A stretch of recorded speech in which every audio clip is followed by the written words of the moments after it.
What up, everybody? Just me tonight for now. I'm going to be joined here shortly, one hopes, with Mike Russo. And John, it was so kind to get me logged in. You can probably hear his cart in the background. He'll be popping in a little later tonight, even though he knows nothing of Star Wars, but he's going to come give me some moral support. So we appreciate John in that matter. I'll just kind of wait until we get a couple people popping in. Tonight is Star Wars night. We're talking about episodes 1, 2, and 3. I'm hoping to have a really good discussion about these ones, especially the first one. I know is not everybody's favorite, but it's my personal favorite of the 3.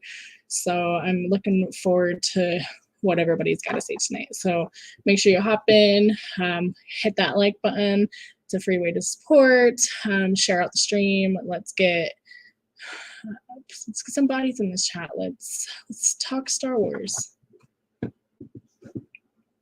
mean, I'm in the chat too. I'm just on my way home, so I'm gonna listen in for a little bit. But show Andrea some love and support. She's doing a great job with us on Friday night. So we're waiting for Mike to join in eventually, but I will be on momentarily. So don't be afraid to say hello in the chat, drop a like, and welcome to the show. Also, sorry if everybody's having a hard time seeing me. My camera is having some technical difficulties tonight, so I've got to have the bright light on. I can't have a background or it spazzes out the camera, so I apologize again.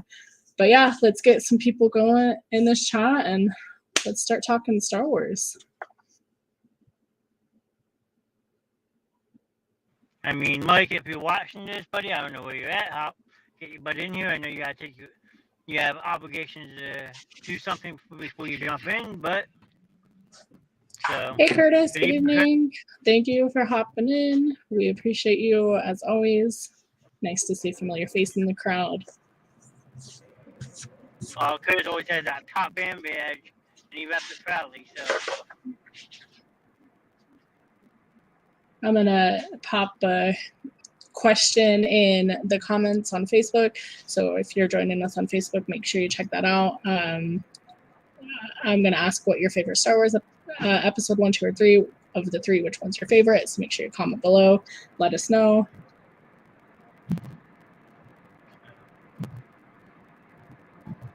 I can also pop it up on the screen for you too if I have to. So. Hope everyone's having a good Friday so far. So, I should be on camera in about 15 minutes, maybe a little bit longer, but there's Andrea's question. Feel free to answer it. Sorry if you're hearing background noise. I'm technically doing something I shouldn't be doing, but I have my phone locked in a secured spot. I'm not holding it, so. Yeah, John is here because I couldn't launch the show by myself tonight, so he had to hop on to make sure we got this show rolling. Yeah, but I'm not on camera, so I'm being smart about it. Yes, we appreciate that. I'm actually parked in the parking lot right now. I was just hoping Mike would jump in because Mike actually can start the show, but for some reason I don't know where Mike is, but he's MIA. So if you missed our last Star Wars episode, we talked about Star Wars 4, 5, and 6, where me and Mike went into great detail about what we liked about each episode, what we didn't like, who our favorite characters were. It was just a great time. Like, I am a total nerd when it comes to Star Wars, so I absolutely love talking about it, and we're hoping to do that again tonight, but with, like I said before, episodes 1, 2, and 3. I guess I don't want to hold off any longer, so I'm just going to dive right in. Episode 1, The Phantom Menace. This one is actually, out of the 3, my favorite of the 3. We get introduced to the young Anakin. We get introduced to the sport of pod racing. We get introduced to Qui-Gon Jinn and a young Obi-Wan, and just overall great movie. And I know a lot of people didn't like it. A lot of people don't like this earlier trilogy like they did 4, 5, and 6. And I think that's because 4, 5, and 6 was just so iconic for its time. And then episode 1 came out and they changed the complete story of Star Wars. But in The Phantom Menace, it came out in 1999, which I was 8 years old at the time, which is probably why I like this one the most, because I was about the age range of young Anakin. I really enjoyed like the playness of it with like the pod racing, and it was just so fun. I have in the notes that this movie was set 32 years before the original trilogy, so 4, 5, and 6, which I thought that was kind of interesting. I never really thought of like the timeline before, so I thought that was really cool to see. Okay. And I apologize if I sound a little scruffy tonight. My daughter's been sick and I think she's shared the love. You sound fine to me. I mean, 1999, you're 9. That makes me feel old. I was 12 years old already. I mean, you're not much older. No, but then again, I also haven't watched any Star Wars movies, as everyone knows, so. This one also stars Liam Neeson, and I didn't know it was Liam Neeson until I had seen like Taken. And when I found out that Liam Neeson was in Star Wars Episode 1, I can't unsee it now. Oh, Curtis, that's awesome. Yeah, all 3 of them with Obi-Wan Kenobi, younger, Vader, Jar Jar. Oh, I loved Jar Jar. Like, I get why a lot of people don't like Jar Jar, but I thought he was fun and he was cute and he brought his own individuality to the film. And then, is it, I'm sorry if I pronounce his first name wrong. Is it Ewan McGregor or Ewan McGregor? I'm sorry for the kids in the background. They're getting ready for bed. But he played younger Obi-Wan Kenobi, and it was just a great role for him.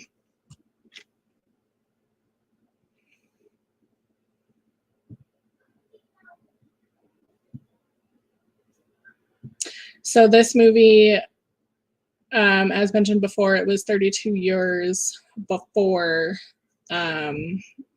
Episode 4, but this movie actually premiered 16 years after Return of the Jedi. So I thought that was kind of interesting too. And it was a box office success, which I thought was really interesting as well. It had broken numerous records. It had grossed more than $900 million, which is fantastic for a movie, especially something as great as Star Wars. And it did just fall behind the top grossing movie of 1999 because of the Titanic. Titanic grossed just a little bit more. That's weird though, how a movie came out 16 years after the original, but was based 32 years prior. Mm-hmm. Kind of weird if you ask me. Mm-hmm. Yeah, I kind of wonder what their thought process was with how they made Star Wars. So they started with Episode 4, 5, and 6, and then they went back and they're like, oh, we should probably do the prequel, do 1, 2, and 3, and then they made 7, 8, 9 years later. So I always thought that was kind of interesting how they decided to do that. That was a lot of money back then, for sure, Curtis. I mean, it's still, when you think about it, still a lot of money. I mean, obviously not where they would want it in this day and age, but that's still quite a lot of money.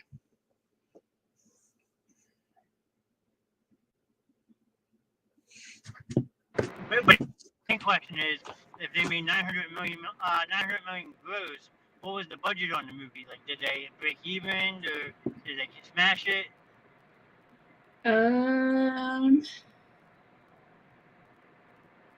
Let me actually look that up, because that's actually a fair point. Like, if they made 900 million, what was their like budget? Let me look that up.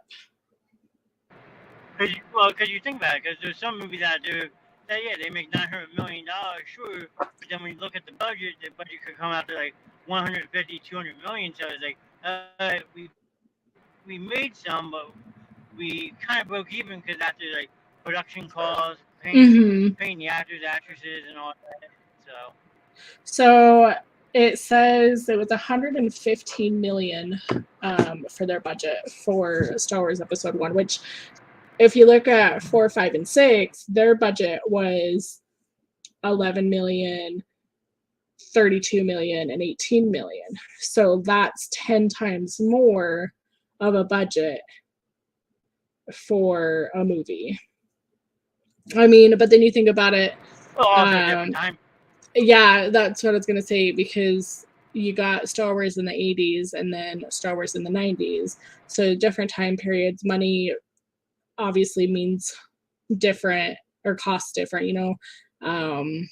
A dollar in the 80s wasn't the same as a dollar in the 90s. Especially in 2022 with inflation. Right. Imagine these movies nowadays, $120 million budget would probably be double of that by now. So I'm going to be honest, I haven't seen episodes 1, 2, or 3 in a long time. It's probably been a year or two since I've last like actually sat down and watched them.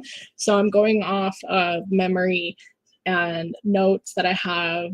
Usually I'm really good at making sure I'm caught up on the movies that we're discussing for a smoother type talk, but it was a really busy work week for me. And I spent my only day off today with my kids because I hadn't had much time with them this week, because I've been working double work at work, and it's just taking a toll. Like you can tell, I'm tired today. It's been a rough week, but either way, it's still going to be fun. Still going to talk. Hi, Kelsey. Thanks for popping in. Great to have you. So what I remember with episode 1 is they're on Naboo. You've got Darth Maul, red and black, spiky. I don't know if it was like spiky hair, but I'm going to say spiky hair. But like he was just really cool. And they introduced us to the dual lightsaber, where you've got the lightsaber coming out both ends. And just the coolest thing ever. I loved seeing Darth Maul in this movie, and he was just like the greatest thing.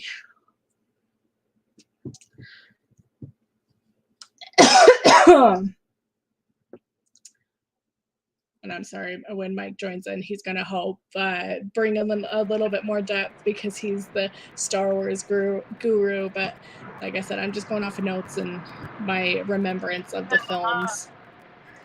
You're being modest. You know more than Mike, just be honest. Hi, cuz. I'm in here too. I'm just kind of doing something at the moment, but I'll be on camera soon. So, yeah. Andrew's running the show. She's doing a great job. I am nervous. Like, if you guys haven't noticed, like, I usually have Mike or John next to me. I mean, John's going to hop in later when he's home just to give me some support. But, yeah, I'm getting, like, I'm getting the hang of doing this. I'm still not 100% comfortable. I like to talk. I'll probably ramble, and I might seem like I don't know what I'm doing, but I'm here to have fun, and I guess that's all that matters. As long as you as viewers are enjoying the show, that's all that matters to me. Hey, that's all we're supposed to be doing, is having fun. So it's not like we're making a name for ourselves, but we're just having fun, chit-chatting about different stuff. So show Andrew some love and support.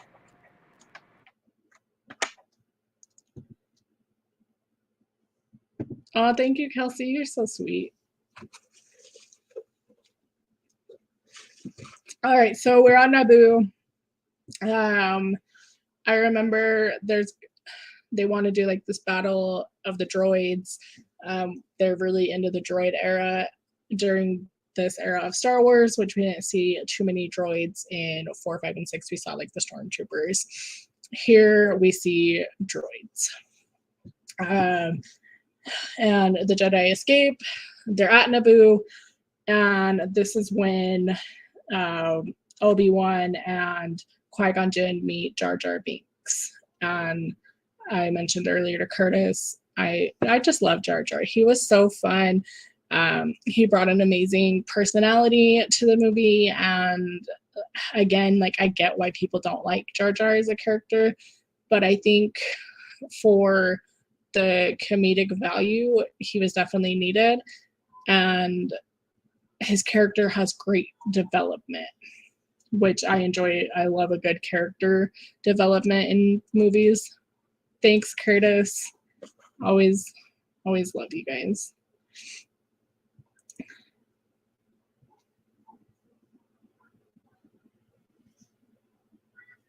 And we love you, so don't worry about it. Keep So being yourself, you're doing a great job. Thanks, John. So they find Jar Jar, and now they rescue Queen Amidala, who I personally am not a fan of, and I'll explain a little bit more come like episode 2, but I'm just not the biggest fan of Queen Amidala. But after they escape, they go with her on her ship, and then they head out, and I'm gonna botch this planet name. I want to say croissant, but it's not croissant. It's Coruscant. And while they're trying to escape, they come into heavy fire and their ship's damaged, and they're forced to land on Tatooine. And we saw Tatooine in prior movies in 4, 5, and 6. So I thought that was kind of cool that we were going back to a planet that we were familiar with in the original trilogy in this one. And sorry if I keep looking down, that's where my notes are. I usually have it like propped up here so it's easier to see, but we're having all sorts of fun technical difficulties tonight.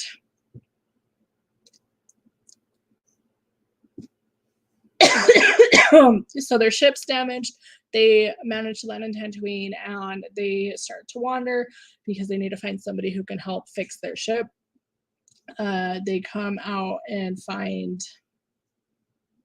Watto and young Anakin, and they ask if they can get some help, and they're looking for a part, and Anakin obviously wants to be a Jedi. He asks if he can go with him, and Qui-Gon Jinn has like this prophecy type thing, and he's like, oh, you're the chosen one. And he just has that vibe from Anakin, which was really interesting because I wouldn't have thought that Jedis were like that. I mean, like, I guess like with the Force and stuff, that kind of makes sense. But again, like, it's just really weird that they're like, he just had a feeling, you know, and it makes me kind of wish that Jedis were like a real thing. You know, I'd probably want to be a Jedi, honestly, like the Force and have a lightsaber, and I'll own, I don't know as much about Star Wars, that's why. Oh, you're fine, Kelsey. Like, any comments at all. It doesn't even have to be Star Wars related. But I appreciate your support. Fun. I get a lightsaber? Yeah, John, come be a Jedi with me. I get the purple lightsaber? Yeah, you can have whatever color. I want yellow. Like, I don't know if a yellow lightsaber actually exists in the Star Wars universe. Like, I can't, like, thinking back, I can't remember ever seeing a yellow one. But one of the Star Wars games that I love to play on the PlayStation, you can customize your lightsaber to have a yellow lightsaber. Well, I mean, it's going to be funny on Fortnite. They got gold, they got purple, they got blue. But we're not talking video games, so. But yeah, I think, like, honestly, I would love to have a yellow lightsaber. You can get the red one, Johnny, says Liz. That sounds good. Oh, my buddy, my Liz is in here. Hi, Liz. Thanks for joining us tonight. Johnny will be on momentarily. He's still driving home. He just had to start the show for me tonight. So he'll pop on camera even though he doesn't know much about Star Wars, but he'll be here for some moral support until Mike gets here. Even when Mike's here, John said he'll still pop in and hang out. Liz is the friend I've known since kindergarten. She's a big Star Wars fan, and she's gonna kidnap me and make me watch all the Star Wars. Okay, so Liz can help me talk about episode 1 because like I'm going off of notes and like a memory. It's been a minute since I've seen it, so it's a little rough right now.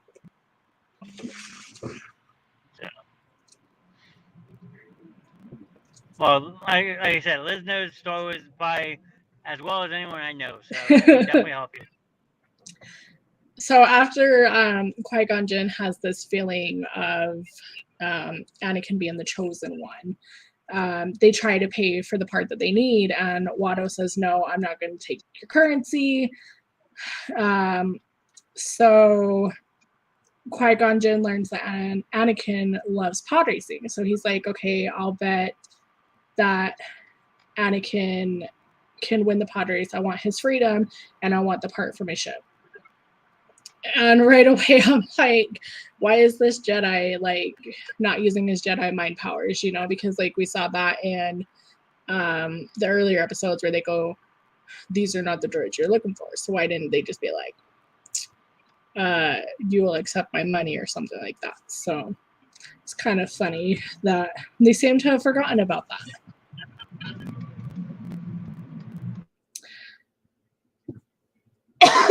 My favorite part in the movie is shortly after, where Anakin starts the pod race and he's racing against the Bulba. And that's actually another game that I used to play growing up, was the Star Wars pod racing game. And I always envied it because I'm like, how cool would this be if like pod racing was a legit thing? You have a little ship that can hover and fly and you just race around racetracks. Like, it's cooler than a race car. So they're in the race. Anakin's pod race won't start at the very beginning. So he has to hurry and do some repairs on it, try to get the pod racer going, and then it finally goes. And after an intense race, at the last second, Anakin wins due to Sebulba's ship blowing up. And it's great because now Anakin's granted freedom. The Jedis can get their ship fixed. All in all, good fun.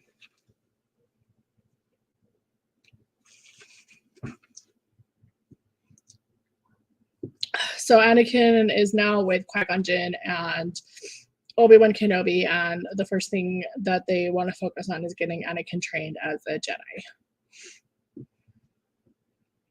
Anakin has to say goodbye to his mom, which is not easy on him because his mom's been like the only person in his life that he's really ever known and loved. So I honestly couldn't be in his shoes and think, oh, I'm just gonna go with these strangers and do what I want to do, but leave my mom on this planet by herself with no other family.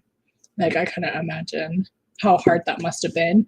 I mean, yeah, you're going off to do something that you really want to do and have been looking forward to do, and then just being like, peace, mom, I gotta go. As they're boarding their ship, Darth Maul comes back, and he wants to duel because he's trying to stop the Jedi. So Qui-Gon Jinn and Darth Maul duel it out. They barely escape, and now they're headed off in Queen Amidala's ship.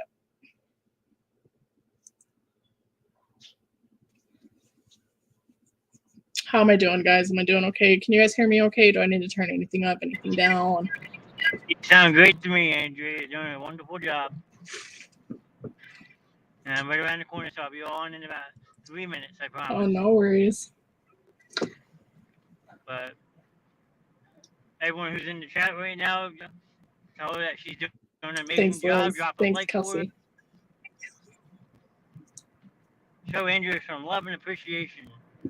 I'm gonna have to send her a nice healthy paycheck when I get a chance. So remember my fee, John. Remember my fee. Yeah, I know. I might have to double that fee.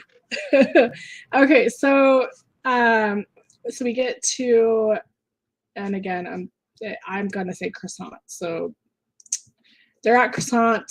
I know that's not how you say it, but that's how I'm gonna say it tonight. I'm too tired to care, to be honest, and I'm sorry. Like, some of these planet names are just fun and they're hard to pronounce unless like you've seen it recently and it's fresh in your mind. You're like, oh, that's how they say it. So we're going with croissant. They escort Queen Amidala to the Chancellor and let them know, like, hey, like, she's being hunted. Like, obviously somebody wants her gone and offed.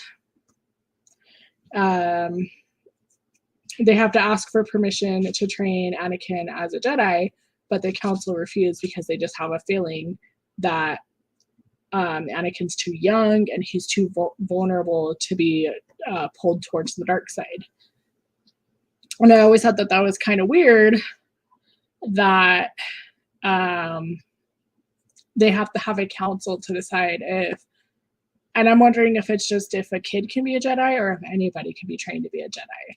Because I think that's really interesting that they have that type of like a Congress type thing where they're like, oh, you just can't become a Jedi to become a Jedi. Like, yeah, you have to get actual permission. So I thought that was interesting. I'm making myself hungry, Liz. I feel you there. I do feel you there. I love a good croissant. That's kind of funny. Sorry. Don't mind my husband in the background. Sorry. The computer's like right by the hallway, so if anybody walks by, and again, I normally have a background that'll block that out, but my camera's not having a good time tonight.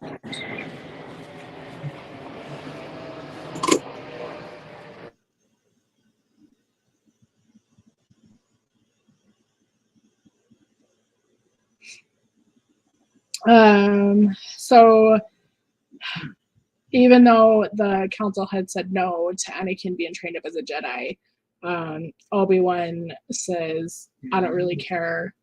I'm going to take him under my wing and train him as my apprentice. And again, sorry for people in the background.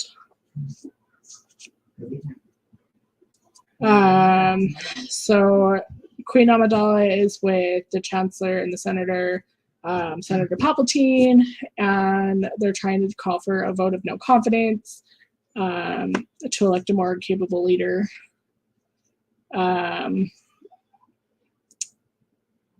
Amidala is successful in pushing for the vote, but she is frustrated because she knows the Senate's corrupt. Eli has all his cats in underpants. What? Eli has all his cats. Qui-Gon Jinn and Obi-Wan are ordered to accompany Queen Amidala and make sure that she stays safe, and they've got to start investigating like where the Sith are coming from and what the Sith exactly want, because this episode 1 is where we're told like the Sith haven't been a thing for a long time, and all of a sudden a random Sith just appears on Naboo and then on Tatooine. Excuse me.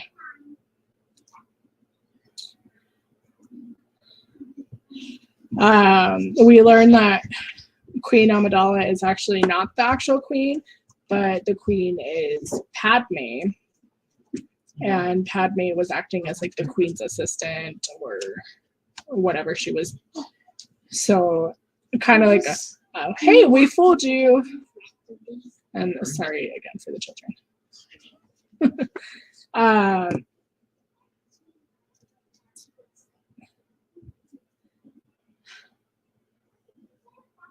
That was a really good part in the movie where it's like, oh, hey, plot twist.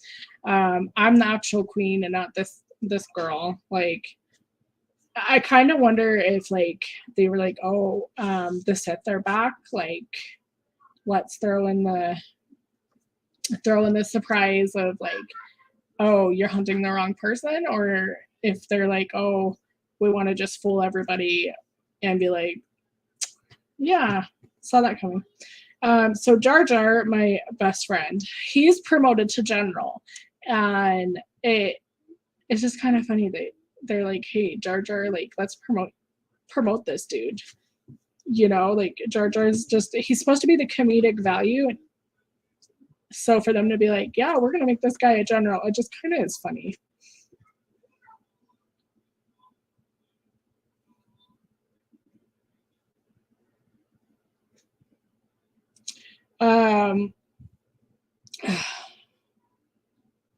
Oh, and this is when the droids come into play that I was talking about earlier, where we didn't see droids in 4, 5, and 6, but we're seeing them in episode 1.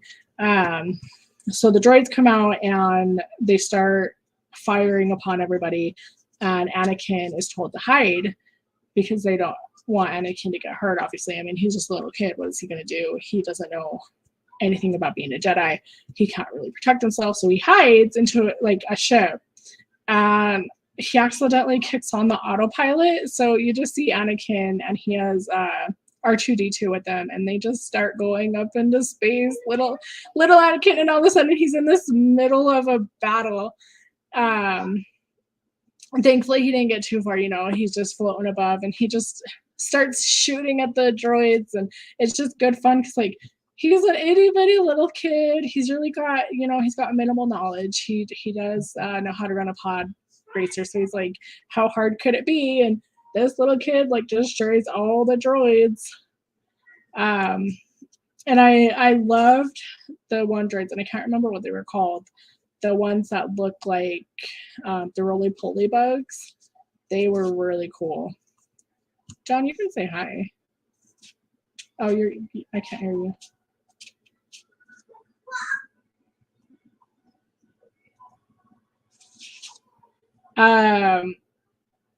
Yeah, why can't I remember the names of their droids? They are so cool.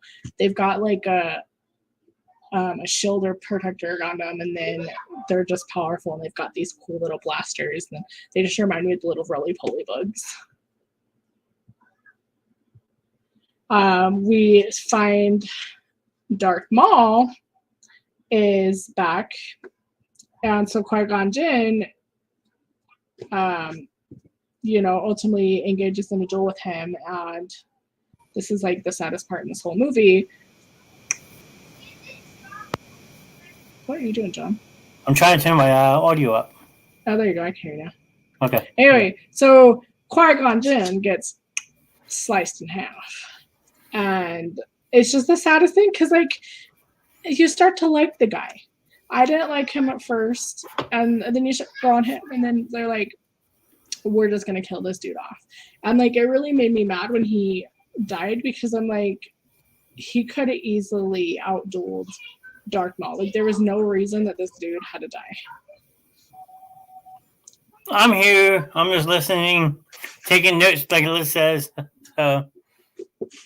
In Qui-Gon's last breath, he asks Obi-Wan to train Anakin to be a Jedi. So of course Obi-Wan's gonna be like, oh yeah, I'm gonna have to do it. And then you wonder what happens to Anakin for sure. Like this poor kid.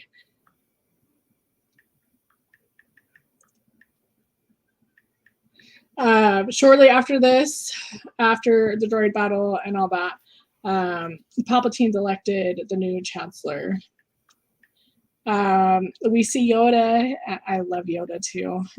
He promotes Obi-Wan to the rank of Jedi Knight, and it's Yoda who finally says, I'll accept Anakin to be your apprentice.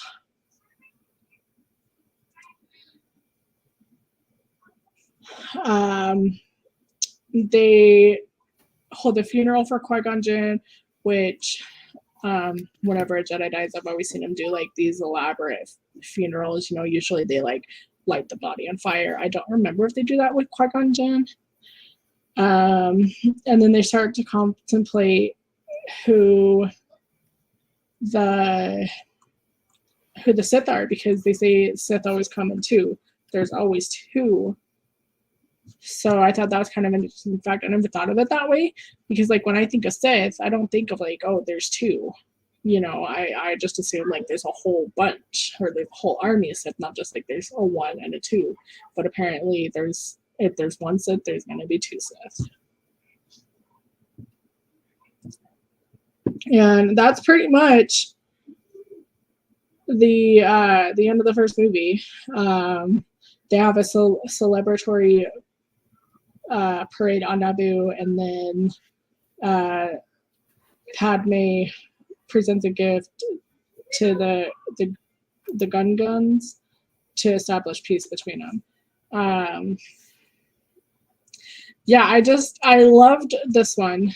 I think I loved it a lot. Like I said earlier, it released in 1999. I was 8 years old. I really loved young Anakin. I loved the younger Obi-Wan Kenobi. I loved the pod racing. I loved Jar Jar and his goofiness. My favorite Jar Jar scene was when they're fixing up Anakin's pod racer, and Jar Jar sticks his head up and he gets into the beam and his whole face just goes numb and his tongue's sticking out and he's just talking gibberish. And I just he just brought so much fun character to the movie. So do you think that movie actually helped form droid racing to what it is today? I think so. Like, I know it's kind of like a different subject, but like just listening to you talk about like different droids and stuff racing, it's like now you see that on TV, they do competitions for it. So I was wondering if that movie like started that like revolution. It definitely could have, because I could see people out there who are like, well, if they can do it in a movie, why can't we do that? Oh, the Jedi Temple was really cool. I really liked seeing that as well. So, yeah, like I said earlier, Liz is the person who's going to adopt me for a week and make me watch nothing but Star Wars. So if I go missing, you know where to find me. I'm just looking over the cast right now, and as I mentioned before, we have Liam Neeson, Ewan McGregor, Natalie Portman. Well, Natalie Portman took over for Princess Leia, right? Or is she dumped it right now? Because Carrie Fisher was the original Princess Leia, right? Yeah, so Natalie Portman was Padme and Amidala. Oh, okay. Oh, I know. Liz, so what me and Mike are doing is we're doing it in segments. So like last segment, I talked about 4, 5, and 6. This segment, we're talking about 1, 2, and 3. And then he wants to do a segment on just Mandarin or whatever. Yeah, he wanted to do like Mandalorian. We're going to do 7, 8, 9. The Clone Wars. Like there's so much with Star Wars now. Like I love that it was just we only have 1, 2, 3, 4, 5, 6, but now there's like a whole universe of Star Wars. So every time I'm not available, get ready for Star Wars. Since I don't know nothing about it, I'll let Mike and Andrew run the show. They do a wonderful job, and they can talk Star Wars for 2 hours, and I can sit back and relax. Frank Oz was in this one. He was Yoda. Samuel L. Jackson is Mace Windu. Mace Windu is the one that has the purple lightsaber, so you'd like him, John.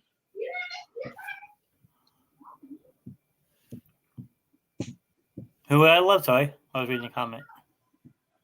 Oh, yeah, look who it is. It's Mikey. I need to. Oh, I heard Andor is actually really good to watch. Mike, you missed episode 1, but that's okay because I know it's not your favorite, so I gotta cover my favorite and why I loved it.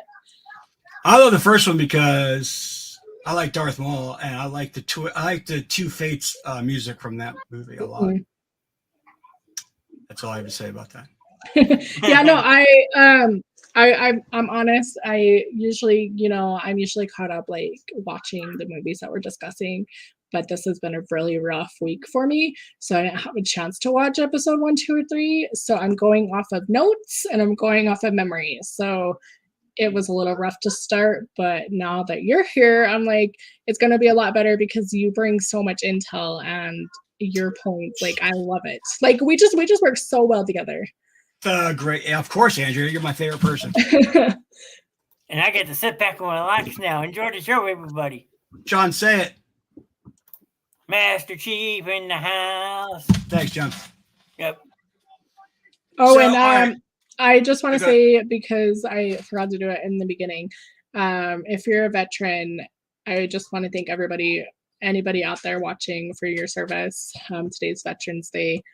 I had the day off because of it. Like I actually enjoyed it, but I made sure like my brothers are military, so I made sure like I thanked them, and I'm trying to teach the kids about it. So again, thank you to any anyone out there watching, listening, if you're a veteran, deeply appreciate your service.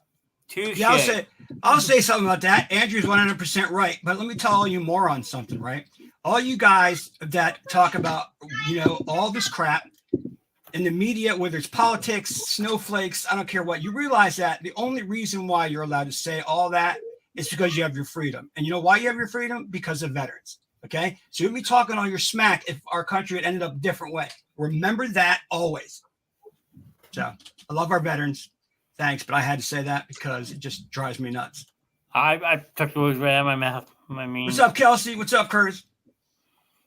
Sorry, go ahead, John. No, you're good. I'm just went away because you're absolutely right. Like, I don't like to get political or religious, but you nailed the nail on the head. Why we have what we have today is because of people who have served our country and gained our freedom. So exactly. I was just doing it generalized. I'm not going to sit here and nail every target that I could say, but that's too political. But I'm just saying, people, they seem to forget that. You summed it up perfectly. They want to diss the First Amendment. And all. I'm like, you know what? You wouldn't even have that if they hadn't defended your freedom. So I'm like, I don't get it.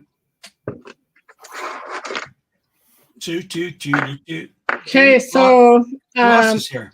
Liz is here. Liz is here. Kelsey's here. Curtis is here. Liz is a longtime friend of mine, Mike. I told her to hop in because she was a big Star Wars fan. I've known Liz since kindergarten. So Morgan's lurking. I know she's here because she. Yeah, Morgan's somewhere. She always wants to get piece of me. I know. Well, hi, Liz. It's nice to meet you online. So, episode 2. Attack of the Clones. Wait. I wanted to say, Liz said something a while ago. Yeah, the Jedi Temple was freaking awesome. I know exactly what you mean. Mm-hmm. Awesome. Sorry, go ahead. Oh, no, you're fine. So I was just going to say with episode 2, me and John were talking about the budget and the box office with episode 1. Episode 2 did $300 million less than episode 1 in the box office, which do you think that's because so many people had off feelings with episode 1? I think people, when it came to episode 1, I think people were just starving for Star Wars. And that's why I think the first one did better than the second one. A lot of my friends didn't like the second one at all. They liked the first. The second one's not my. Yeah, a lot of my friends hate it. They put out the last movie out of all the movies that have been released. I liked 2 a lot, and they didn't. They like 3 the most out of the original trilogy. I mean, out of the prequels, they like 3 the best. But I didn't mind 1. It just dragged on, it seemed to me. And 2, I love 2, but everybody's like, no, it sucks. So I'm like, all right, that's fine. Yeah, see, that I'm with how you feel about 1. I felt 2 dragged on. Like, it just, I remember seeing it in the theaters with my dad, and I'm just like, oh my gosh, what time is it? Like, is this movie even done yet? Like, I don't know what it was about it, but I'm just like sitting there like trying to not fall asleep, and I'm just like, how is this movie still going on? I'm like, I just want it done. I liked it. I mean, I honestly, like, if I rewatch it, because it has been a while, I might actually like it more now that I'm older. And because, I mean, I was a kid when this movie came out. It came out in 2002, so I was 11. I know what you mean about 2. I know what you mean about Attack of the Clones. I understand that. I do. Because there's a lot of parts in 2 that do kind of drag on. And I wish there's no backstory to support them. Like finding that clone place. I was, that thing with everybody in Boba Fett or Jango Fett. I mean, it's just like there's not much explanation other than this was some hidden base and some Jedi that actually was a Sith had ordered them and all that. I'm like, okay, but that's like all you gave us. And like, you had to go to a guy in the diner to figure out where this lost system was, but yet the archives didn't have it. I'm just like, that to me was like, what? I didn't, that was kind of weird to me, at least. So this movie, when they wrote it, is set 10 years after The Phantom Menace. And I was kind of interested in why such a long gap, because like in 4, 5, and 6, they're like, what, couple years, if that, apart from one another. I mean, there might not even be a year in between, where this one is like, oh, we're going to have episode 1 be young Anakin, and now we're in episode 2 and Anakin's practically 20. No, exactly. Now, see, I don't go 4, 5, 6 anymore because I love absolutely love Rogue One. I think the movies start at Rogue One now because those four all go together pretty seamlessly. Yeah. And then right to the original trilogy. I'm like, nice. 100%. So, love that movie. When we talk about those movies, a lot to say about it. That's what Liz was mentioning. She says we need like a whole month just to discuss Star Wars, and I was trying to break down like how we've talked about how we want to do the shows when we do Star Wars, and how we've been doing them in batches. And we had talked about Rogue One being its own episode because there's just so much about that one. Like, honestly, we could talk about that. We could probably quote the whole movie, honestly. I've watched that so many times. Let's just get the script and we'll just do, play by play. And that movie was just so well done. It was like so well done. For how long in between episode 3 and Rogue One coming out, like just for them to make it just a phenomenal film, like it just blew me away. Yeah, that's why people thought, oh well, another one's coming out called Solo, but Solo was, well, what should we say here? Solo was a disappointment. I mean, I don't know that I've seen Solo. I might have, but it was if I've seen it, it was just so unrememberable. Well, the best thing about Solo is the ending. That's the best part. Not that it's over. Just the last 10 minutes of the movie are incredible. But the rest of the movie just, to me, it just drags. I mean, I need backstory, but not that much backstory. I didn't, Han and all that. I didn't, with Lando and all that. I mean, that's nice. The Kessel Run, you finally figure out what that is. But I wasn't a big fan of Solo. And then Disney got cold feet because I didn't make a lot of money. And now we haven't had a Star Wars story yet. Another one. So it's just those 2 films. Right. Because I remember they were in talks of making quite a few different Star Wars stories. Well, The Mandalorian that's on Disney Plus was a movie at one time. It was going to be a movie at one time. I remember it was going to, they were going to do it. And then weren't they going to do a movie for Boba Fett? Or was that what they ended up doing? Going to make. I don't know if Boba Fett was going to have his own movie. I think he was because I don't think he was going to be in The Mandalorian. Was he going to be in The Mandalorian movie?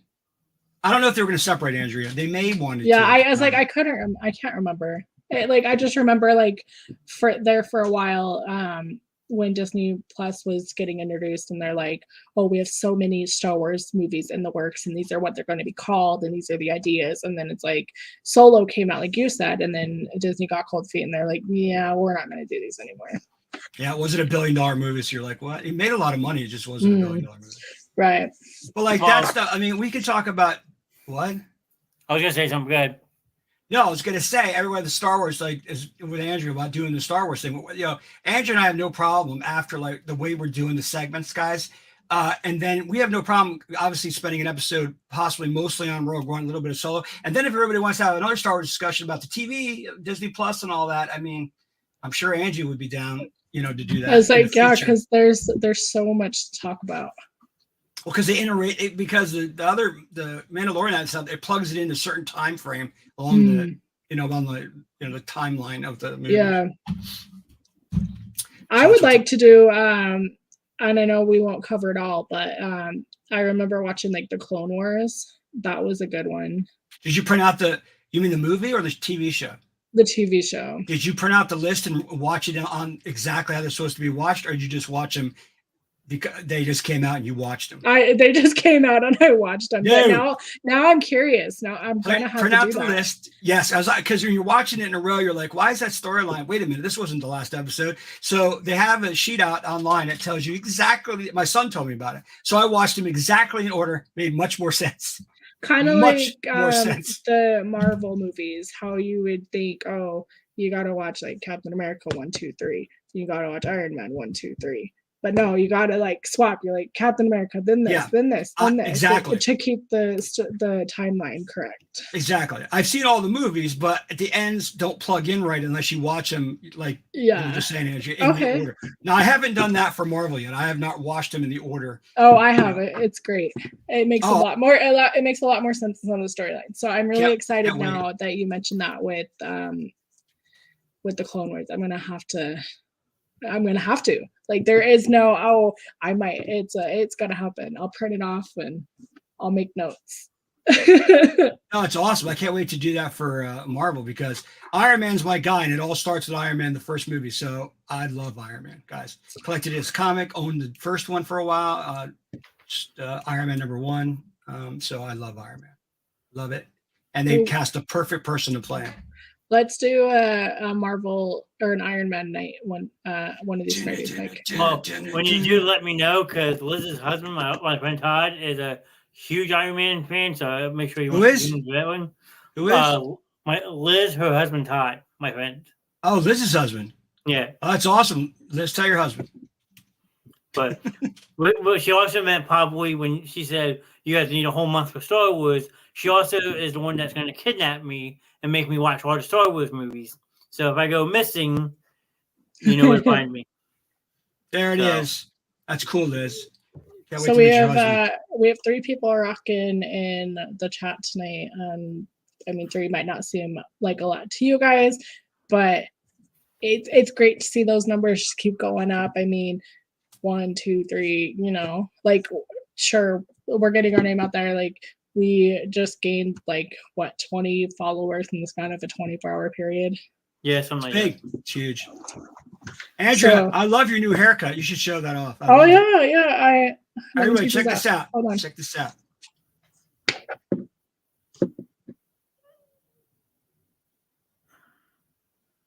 Style and profile. Loved it. I love that picture. And then if I'm feeling up to it, I can push it all forward and then do like the man bun type thing. Thanks, Kelsey. And then have both shaved. I'm leaving this up for a while, just so you guys know. No. We're putting this up right now. What? Thank you, Kelsey. Thank you, Liz. Thank you, Kelsey. I know. Kelsey always does. She's the greatest. She is the greatest. So, Mike, one thing I mentioned with this timeline in Star Wars for episodes 1, 2, 3 is we're introduced to droids. We didn't see a lot of droids when it came to 4, 5, and 6, other than like R2D2, C3PO. Right. I like that this universe offers that, like, complete new take on Star Wars. Oh yeah, Rogue One put I stopped going to Rogue One because you're right. Well, it's like you said, Rogue One is like the perfect start. You know, it's just so perfect. It ties everything in so well. So like, yeah, it's okay to go back and reference Rogue One here and there, because like this era of Star Wars is so different than the original trilogy, and I like because you grow, you know, when you're growing up, you're like, oh, all I know is the original trilogy, and then Star Wars is like, oh hey, we're gonna introduce droids to the mix instead of just Jedi versus Sith. Like, now we're gonna have droids instead of stormtroopers and whatever. Yeah, those things that try to attack them in the beginning of the movie, the Jedis, the droidicas. Those things had force fields. That's what they were called. I was referring to them as the roly-poly bugs because I couldn't remember what they were called. Yeah, they're the droidicas. They are so cool. They were awesome. They're my favorite droids. I love it because they had to block all their blasts. I'm like, it's freaking awesome. Yeah. Droidicas. So, but I mean, even the droid. As for the droid army and stuff, and Jar Jar Binks. Yeah. By the way, I'm not a huge fan of Jar Jar Binks. Okay, so I gave him a glowing recommendation in my discussion already. Do not like him. Plus, I don't like the conspiracy where he's a Sith either. That conspiracy is ridiculous. That I have not heard that, but that sounds ridiculous. Look it up. It's funny. All right. Liz is leaving. Thank you, Liz. Appreciate you stopping in. Thank you. So, as I mentioned earlier, it did 300 million less in the box office. It only rigged in 653 million with a budget of 115 million. And they still made money. They still made money. Half a billion. Yeah, it's pretty good. Yeah. But it's not a billion. That's what Disney wants. So everything's got to be 1 billion or higher. What I thought was interesting is that the film was primarily shot in Australia and Spain. I didn't know about Spain. I knew about Australia. I had no idea Spain was involved. Yeah, I didn't know that either. And it was one of the first motion pictures shot on high definition digital 24 frame, which was I thought was really cool. Yeah, we got it. Going back to one real quick, the prequel, the first one. we got to see, as I was still in the movie theater industry at that time. So when we were out at that premiere and we saw Shrek, we got to see Shrek before anybody else in the country. And Shrek was awesome. That's like was that the only red carpet one we went to? I forget. But Shrek was awesome. And Shrek wasn't totally completed at the time. So you'd be watching the film and all of a sudden it'd be storyboard. And then it would go back into it with, or they had no effects. It's so funny. But we still got to watch the whole movie. Just they hadn't finished all the touches with the effects and everything. Curtis, let me know how that is. I want to see that so bad. Then what happened was after that, we got to see how DLP worked when DLP was a new thing on the block. You got to see the ship, the silver one that goes to Coruscant, that ship. That's how you say it. I was calling it croissant because I'm like, I'm going to botch this name. I'm like, I'm giving up on it. We're calling croissant. We'll call it what you want. It's Coruscant, but all right. I felt so bad. I'm like, I don't remember how they said it. So I'm like, we're going with croissant and calling it a day. Yeah, roly-poly droids. Yeah, I got you. But yeah, the droid army in the first one was just like, I was like, eh. Awesome. Thanks, Curtis. That's cool.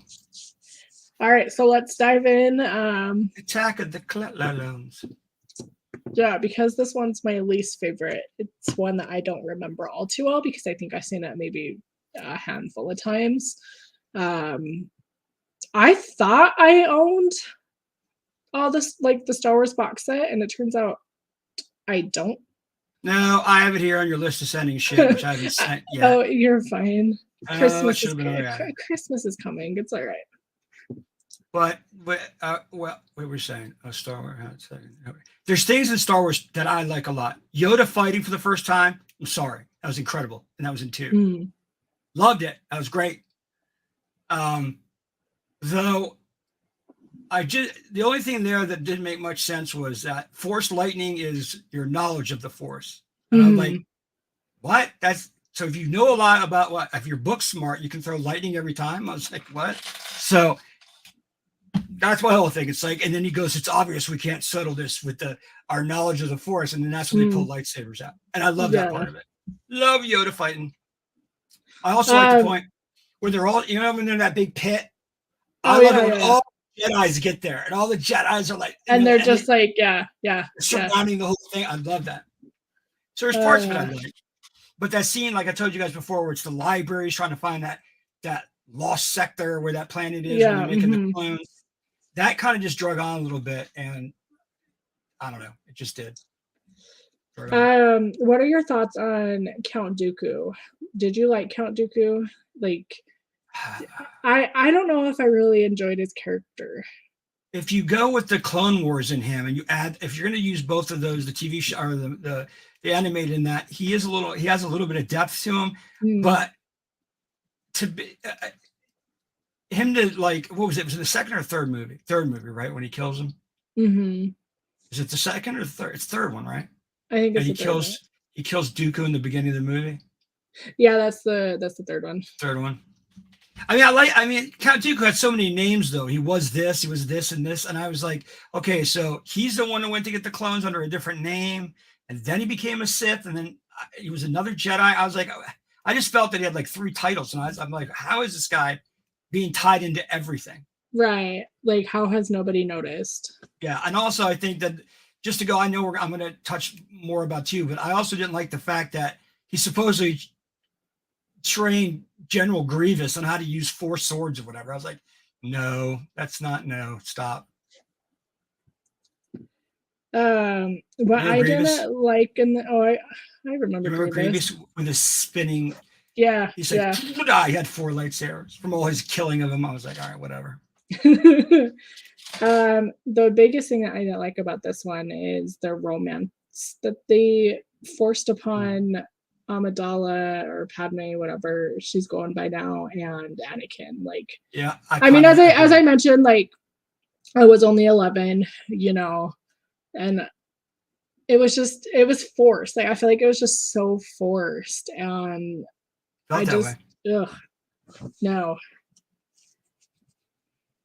Another thing, this went really awry in the prequels.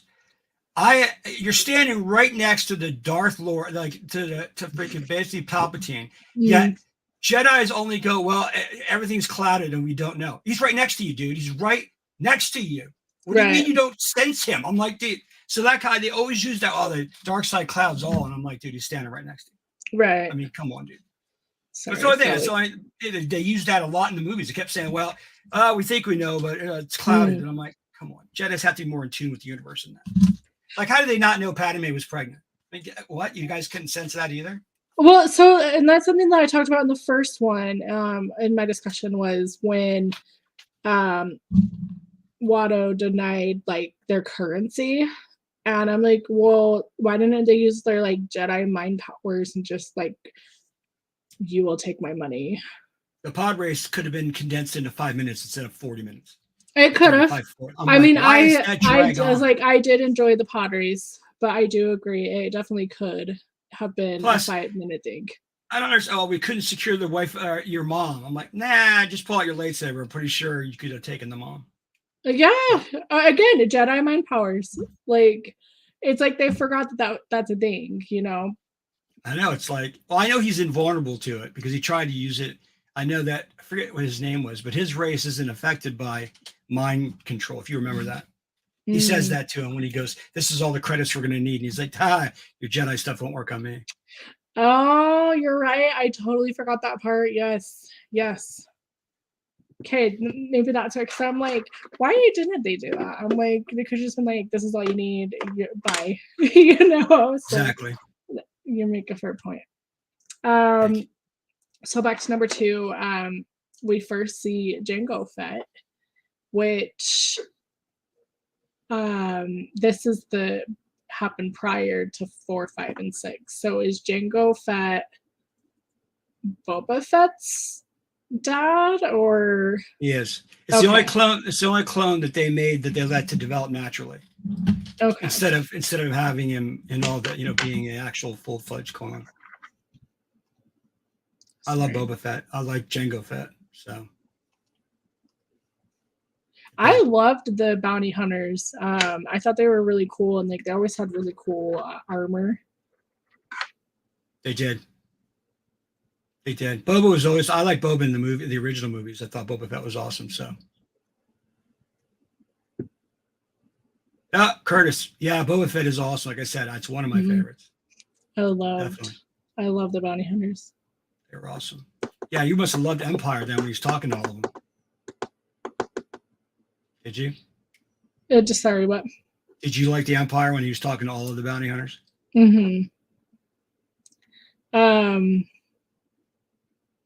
Oh my gosh, I'm trying to remember the scene because like I can see it in my head, but yeah, I don't know. Like as a kid, I always thought like, that would be really cool. Like if Star Wars like was a real thing to be a bounty hunter, like you have your little jetpack and you have really cool armor, and like for some reason like the red armor and like the silvery gray, like that's what I'd want mine to look like. The thing is, Boba Fett isn't a Mandalorian. He just wears the Mandalorian gear. He's not a true Mandalorian. I remember that. And they explore that in the TV, in the Mandalorian, the Boba Fett. Yeah, they show that he's not a Mandalorian. Yeah. I mean, I've only seen season 1 of The Mandalorian. I'm stupid. I don't know. I just remember like the second season came out and I'm like, I'm not going to watch any episodes until the last one comes out. And then I kind of forgot about it. It was awesome. But I will watch it and I will get caught up. So back to the second one.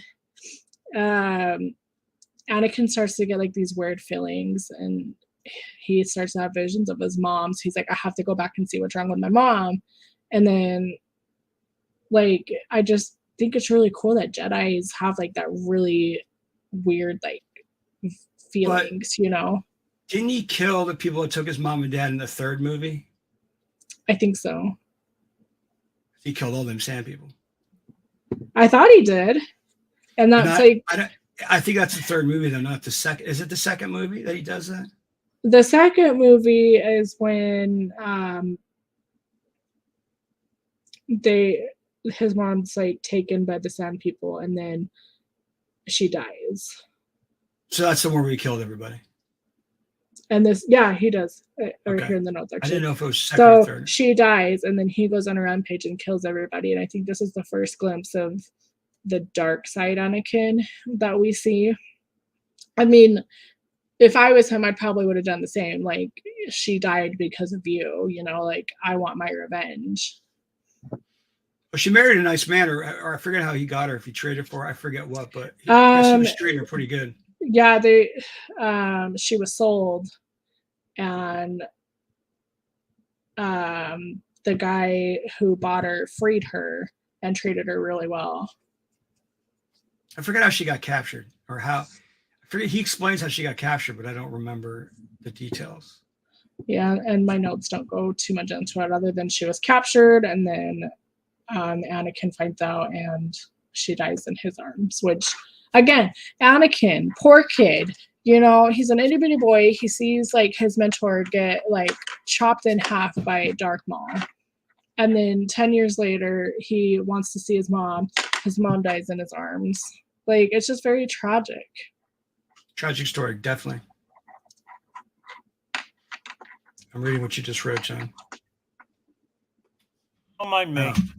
Do you think, Mike, do you think that because Anakin slaughtered the Tusken Raiders or the Sand People, whatever they're called, do you think that this was like his revelation of, oh, I'm not really on the good side of the Force, but I'm going to be on the Sith side? Do you think that? Yeah, I think it was a precursor to show that he's still has emotions that aren't locked away, because Jedi are supposed to have not to follow their emotional side. But I think I think that was the first step to him seeing not the power. Well, yeah, the power. I guess more the power. He became more arrogant with it after that. So yeah, I would say that was the first stepping stone into realizing it. So yes, I guess is my answer to you. I'm kind of curious why they chose to write Anakin that way. I kind of would have liked to have seen him not turn Sith and turn into, you know, Vader and all that, but like, I guess they needed a storyline, you know what I mean? But like, it kind of would have been interesting to see, like, had he not have gone Sith, then like, would he have been as successful as a Jedi as he was the Sith, or was his power maybe just locked and unlocked only for Sith? I would say, I think, well, the Jedis were not going to let him train because his emotions were to his mom and everything like that. And so if he could have got past that, her possible death or capture or whatever, wherever she went, actually, at the time she wasn't captured. But I think that loss of his mom not coming it put doubt in his mind about stuff. Yeah, I don't think he felt the Jedi were doing enough. I don't know. That's just me. No, I can see that, because like, you make a fair point. Like, I don't see him being successful as a Jedi because of that. You know, like, as you mentioned, Jedi are supposed to hold back their emotion, and they're not supposed to let their emotion like be like their action. But Anakin can't seem to get past that, and so he's more powerful with like the Force and whatever, not, but only as a Sith. I agree. Also, what was I going to say about that? How old is Anakin in the first movie? And then how old was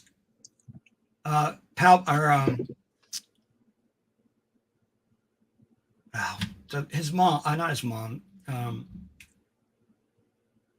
Padme? Yeah, thank you. I want to know how far apart they were in age. Anakin is 9 years old and Padme was 14. 5 years. See, my wife and I are 5 years apart. So. Me and my husband are like 2.5. That's good. So not bad. I mean, like, she does seem a bit older, and I think that's just the way that they portrayed her character because she is a queen. But yeah, like 5 years age different isn't that bad. But like, again, as we mentioned earlier, like this love between them was just so forced. I understand. I agree with you 100%. Now, do you think, like, because we mentioned earlier how there was that 10-year gap in between years between episode 1 and episode 2, do you think if they would have made like an episode 1.5, essentially, like where Anakin's maybe like aged like 12 or say, because like, so he's 9 in the first film and then 10 years have passed, so he's 19 turning 20. Yeah, I would have loved to see him training. I kind of would have liked to see that too, like I would have loved to see the training, see the trainings that Jedi go through, kind of get a feel for like his emotions, like, is he struggling in training, is he exceeding like expectations, like I kind of would have liked that, and I wonder if like we'd ever see that, I mean, well, it's the same with the 8th movie. You never see any of the training between Rey and Princess or General Leia. I'm like, they just skip over all that. I would have liked to see both of those training. Not to mention, I would have loved to see when Luke was training.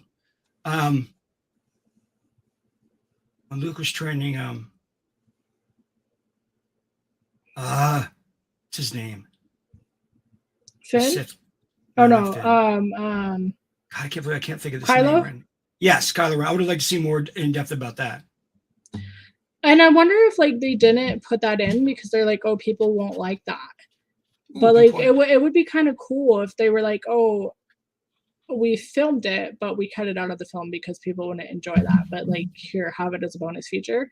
But or like even like I mentioned, like doing a half of an episode, be like, this is an in between. This is what happened during these years prior, or even like just a short little thing. Like, you guys have been asking like what goes on backstage, or like we wanted to see Jedi trainings, or like what led up to Anakin's emotion, like his emotional state. I know, like from when he was a kid to now, just like got worse. Like what happened during that 10-year period? Exactly. It's just all speculation. Well, it's like, look, Kylo Ren was the opposite, but the same. He's from. He seemed to have doubts. I mean, you can see he had doubts in the first movie, the 7. Mm-hmm. The Force Awakens, which is all almost exactly like 4. Yeah. So, I mean, seriously. But, yeah, it looked like he was conflicted right off the bat. But I have problems with, we'll get to those in another episode, though. I have issues. Now, some people, I have a question for you. What did you think of midichlorians? Counts. Midichlorian counts. The blood test to tell if you can be a Jedi. I don't know if I like that, because midichlorians, I think, are just, it's, I don't know. I was like, there's a blood test for this? I'm like, there's a blood test he can take? I'm like, what? Well, that's kind of like I mentioned when I did the discussion with the first one, was they have a council that decides like who's fit to be a Jedi and who's not. And then it drew the question of, do they only go to the council like if they're children, or does everybody have to go see the council and say, hey, I want to be trained as a Jedi? What do you guys think? Right. It looks like you could put a help wanted sign and everyone has to have a blood test. Yeah. Now, I did find, the midichlorian thing did not hit well with me. Okay. So I went back and watched Empire. I watched them all, but Empire Strikes Back does, when he's training Luke, he does mention, he doesn't use midichlorians, but he does talk about kind of what midichlorians are, but without using the word. So there is there is a little bit of basis from the first trilogy that kind of plays into midichlorians. So okay, yeah, I see what you're talking about now. But like, I don't know if I like that, because I'm wondering if they're looking more for like, well, do you have like Jedi genes? Like, was somebody like distant relative maybe that we don't know about a Jedi? Like, is that what they're looking for? Or are they just like, oh, your blood type's O negative, you're not a Jedi, sorry. Right. No, it's like all the kids they didn't really explain much. All those, there's like 30 kids there or whatever, and no one really explains, like you just said, how they got in. Right. You're sitting there taking like a CVS of outer space, trying to figure out what your blood test is. So it's funny. Funny. Oh, and I talked about in the last one how Jar Jar is like promoted up to a general, and I personally like Jar Jar, but I thought that was just kind of funny. Like they're just like, hey, we're gonna promote this goofy guy as general of this whole army. Here's what I'm saying. My head not. It's ridiculous. And we don't see Jar Jar much in the second one. I think we only see him the one time in this one. Well, think about this. If it wasn't for Jar Jar Binks, R2-D2, and C-3PO, the movies would never have been the way they are. Think about it. Those three people could have influenced the entire storyline. True. Like, I always wanted someone to make a thing where it starts out the first one, New Hope, and instead of not firing because they don't sense life forms, the guy shoots it and then the credits roll. You know what I mean? I find that funny. You don't find it as funny. Do you remember when Luke loses his hand because Anakin loses his? Does Luke lose his right hand too? Is it his lightsaber hand? He's holding on. Yeah, it was his right wrist, I believe.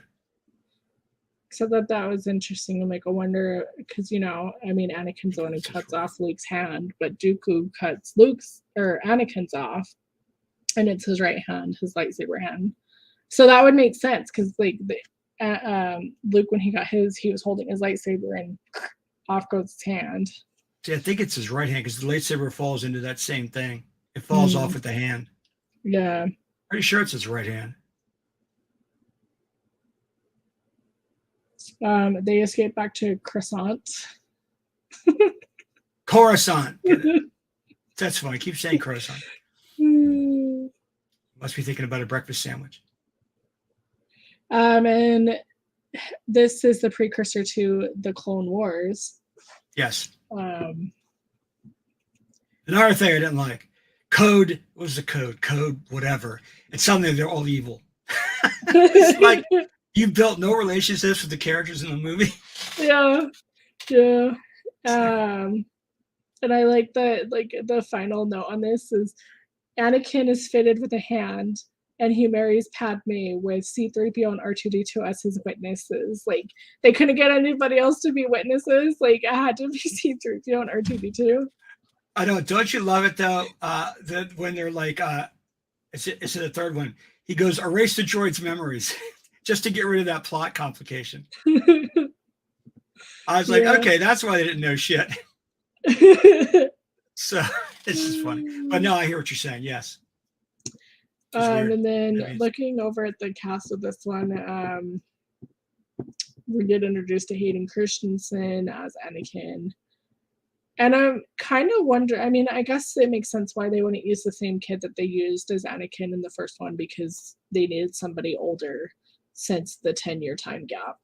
A lot of people said he was emo, too much emo. He was always complaining and whining about things. And a couple of my friends called him, he's too emo for that actor shouldn't have been, or the line shouldn't have been written to where he's whining and crying about everything. He does. He complains and whines about literally everything. That's a problem. What I think is interesting, like just reading about like the casting, Leonardo DiCaprio was the one that George Lucas wanted to play Anakin. Really? That's another thing I don't know. But Leo was unavailable. And I think that's because Titanic had just come out, and Titanic was huge. Trust me, I was in the theater industry and it was ridiculous. Yeah, I think when I talked about the first one, that was the only movie in the box office that beat Star Wars was Titanic. Well, I'll tell you why, and that's when the movie theater boom, when people are opening up movies. And I'll tell you how that works, folks, real quick. When a movie releases, the first 2 weeks, the studio gets 90% and the theater industry gets 10%. In the third week and onwards, it shifts the other way, 80-20, 70-30, to the theater's favor. So the longer a movie plays and makes money, the better it is for the theater. The problem is with streaming today, and everybody tries to see it within the first 2 weeks, a lot of, everybody, is losing money in the theater industry because of that. So just let you guys know how the profit structure worked. So when Titanic was still selling out and it was 90-10 the other way, theater companies just raked in the cash. Mm-hmm. So just let you guys know how that works in the theater industry. That is interesting. Of course, concessions are where you make a lot of money too. They're insanely expensive concessions. Insanely. Seriously, I want a popcorn and a soda and this candy, and they hand you your credit form. Here, fill out this credit card. We gotta make sure you have approved credit. You have to make sure your credit's good. And make sure your credit limit's at least 100 for taking a family of 4 to the movies nowadays. I know, isn't it crazy that like it costs more in concessions than it does to get tickets to the movie anymore? Oh, absolutely. That's why the movie theater by me, I go to movies on Tuesdays. It's $5 movies all day. Nobody cares. Anyways, Okay, kidding, John. goodbye, Dan. I'm kidding, John. No, John, come on stage. I'm just kidding around. What did you particularly like about the second one? Like, what were some of your favorite things? I love the fact that we got to see the purple lightsaber come out, and he killed Jango. I like that. And Boba saw him. Yeah, so he beheads him. He beheads him. I kind of like that scene. His son saw it. Boba saw it, and that was pretty cool. And I talked about earlier, I like it when all the Jedis come, and like they're everywhere. They're using all their swords, but a lot of them die, obviously. I love that part. What else do I love about that movie? Was this the one where like they were chained up and then all the Jedi sword? Yeah, okay. That's the second one. Yeah. I like Yoda fighting because it was I'd never seen it before, so my jaw dropped. But the weirdest, one of the weirdest things, other than midichlorians over the first two movies, that other thing, this knowledge of the Force to be Force lightning, I think just kind of bothers me. Like, who has more knowledge? Like, what do you a secret handshake or something? That's why you get more power. I don't know. Right. But anyways, those are the, I really, really like that. You get to see the clone army for, and it was, I like that all part of it. And a lot of people said that drug on, and it depends. I like that. I really did, I dug that. I kind of like how we saw where the clones are being made, but then again, the backstory is so, because you find out Dooku's the one that ordered him under a different name when he was a Jedi. He's got like 3 names, and I'm like, I don't understand that. So, anyways, but I like the movie overall. I really like the movie, but there are people like you that most of my friends hate too. So, like I said, I'm definitely gonna give it another chance. Like, I'm gonna rewatch all the Star Wars again. Like it's inevitable. It's just one of those you gotta watch it at least once a year. John. Yeah, John. Was that sorry? What?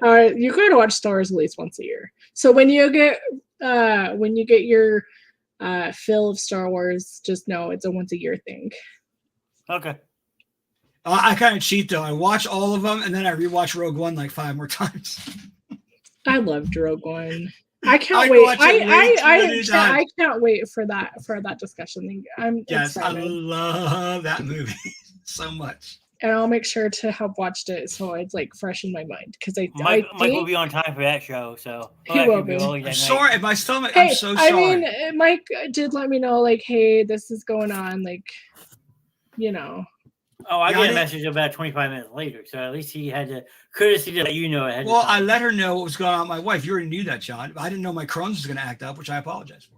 And, it happens. Like, I had to message John, and I was like, you want to just start the show real quick? And I'm like, well, I'll just start and talk about the first one, which it worked out because that's not your favorite of. Yeah, I saw it. You know what I mean?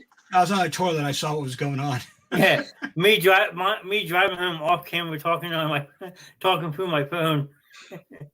Andrew doesn't have the power to start the podcast. Nope. No, not yet. Okay. Not yet.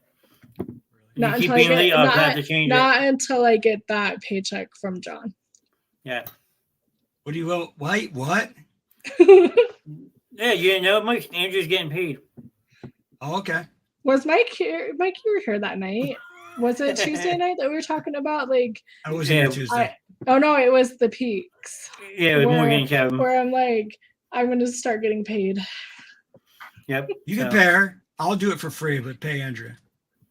Well, apparently I gotta pay Morgan and Kevin on Tuesday nights now too. So yeah, I love how you replaced all of us hosts. Thanks, John. I didn't replace any host. Okay, I added hosts that enjoyed doing the show with me. So just you and them. And the message you wrote to us on private was pretty rude. So just saying. John wrote a text all of us saying that me and Sam weren't working well together or together. I did not. Didn't want any more problems, so he got the Peaks to work it. Wow. No, I'm kidding. Lucky no, it's fine. No, That's for. I'll restart it. You jerk off. Just So kidding. No, well, you're busy I Tuesday never night. read that. Sam pops in once in a while. And I don't want to run Andrew more than I have to. I can't know. afford her. I was like, I don't Hold- know that my husband would like it. Hold on, I I did gotta- more than one show. Give me a second here. I got problems. All right. He's got issues. He needs a Mm. tissue. He's upset. I can understand why. He's been replaced. So, John, I know you've never seen Star Wars. Like, what is your knowledge when it comes to Star Wars? That Darth Vader was a bad guy turned good guy in the end. Okay, Wow, you really missed a lot. fair enough. That Darth Vader is Luke Skywalker's father. Yeah, I'm not. That line has been used in pop culture so much. Too. It's also used in Tommy Boy too. Luke, I am your father. Sorry. And isn't it always, when it's reused, it's always incorrect because they didn't say, Luke, I am your father. It's just, I am your father. Yeah, people mess it up all the time. You're right. Something like that. Yeah. So, what I kind of think is funny, the description for Star Wars Episode 3, Revenge of the Sith, the very first thing that comes after that is, it's an epic space opera. Opera how? How's that an opera? I know. I agree 100%. They're like, I could understand if there was singing, but they don't sing. It's not like a musical. It's not. I know. I would pay to see Star Wars as an opera, though. Opera or a Broadway show? Which one do you think would be better? Mm, I'd like to see a musical. That'd be funny. yeah. I mean, I think an opera would be fun. Like, but I think it would be more successful as a musical. Opera Star would be Wars the funny. music. Could As you soon as imagine it's like Star Wars the musical and they have to fit like all 9 major films into one musical? Into one musical. Wait, I'm playing in a pill. I'll see you guys tomorrow morning. You get 10 minutes for each movie. Then it moves on. That's so funny. Let's write it, Mike, me and you. Well, here's what'll happen. It'll be like 10 minutes, 10 minutes. Then it'll get to Rogue One. It'll be 2 hours. We'll be like, hey, show's over. Come back after an intermission. It's just Rogue One. Just Rogue One. Yeah, Act 1 to first 9, and then half hour intermission. Then you go 2 hours for Rogue One. I Can't guess. just go the most with Rogue One. We'll be like, we'll do the like what they're doing with Harry Potter and the Cursed Child. They do it in 2 different nights. So we'll do like night 1 is everything, but night 2 is only Rogue One. You can go see them all, or you can see just one. I want to see that musical, the one you just named, but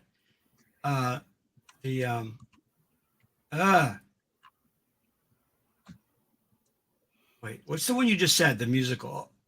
Cursed Child? No, the one about that's right. It's the one with Harry Potter. I would have loved to see that, but I have not seen it. Obviously, you have seen it. I've read it. I haven't seen it yet. Oh, okay.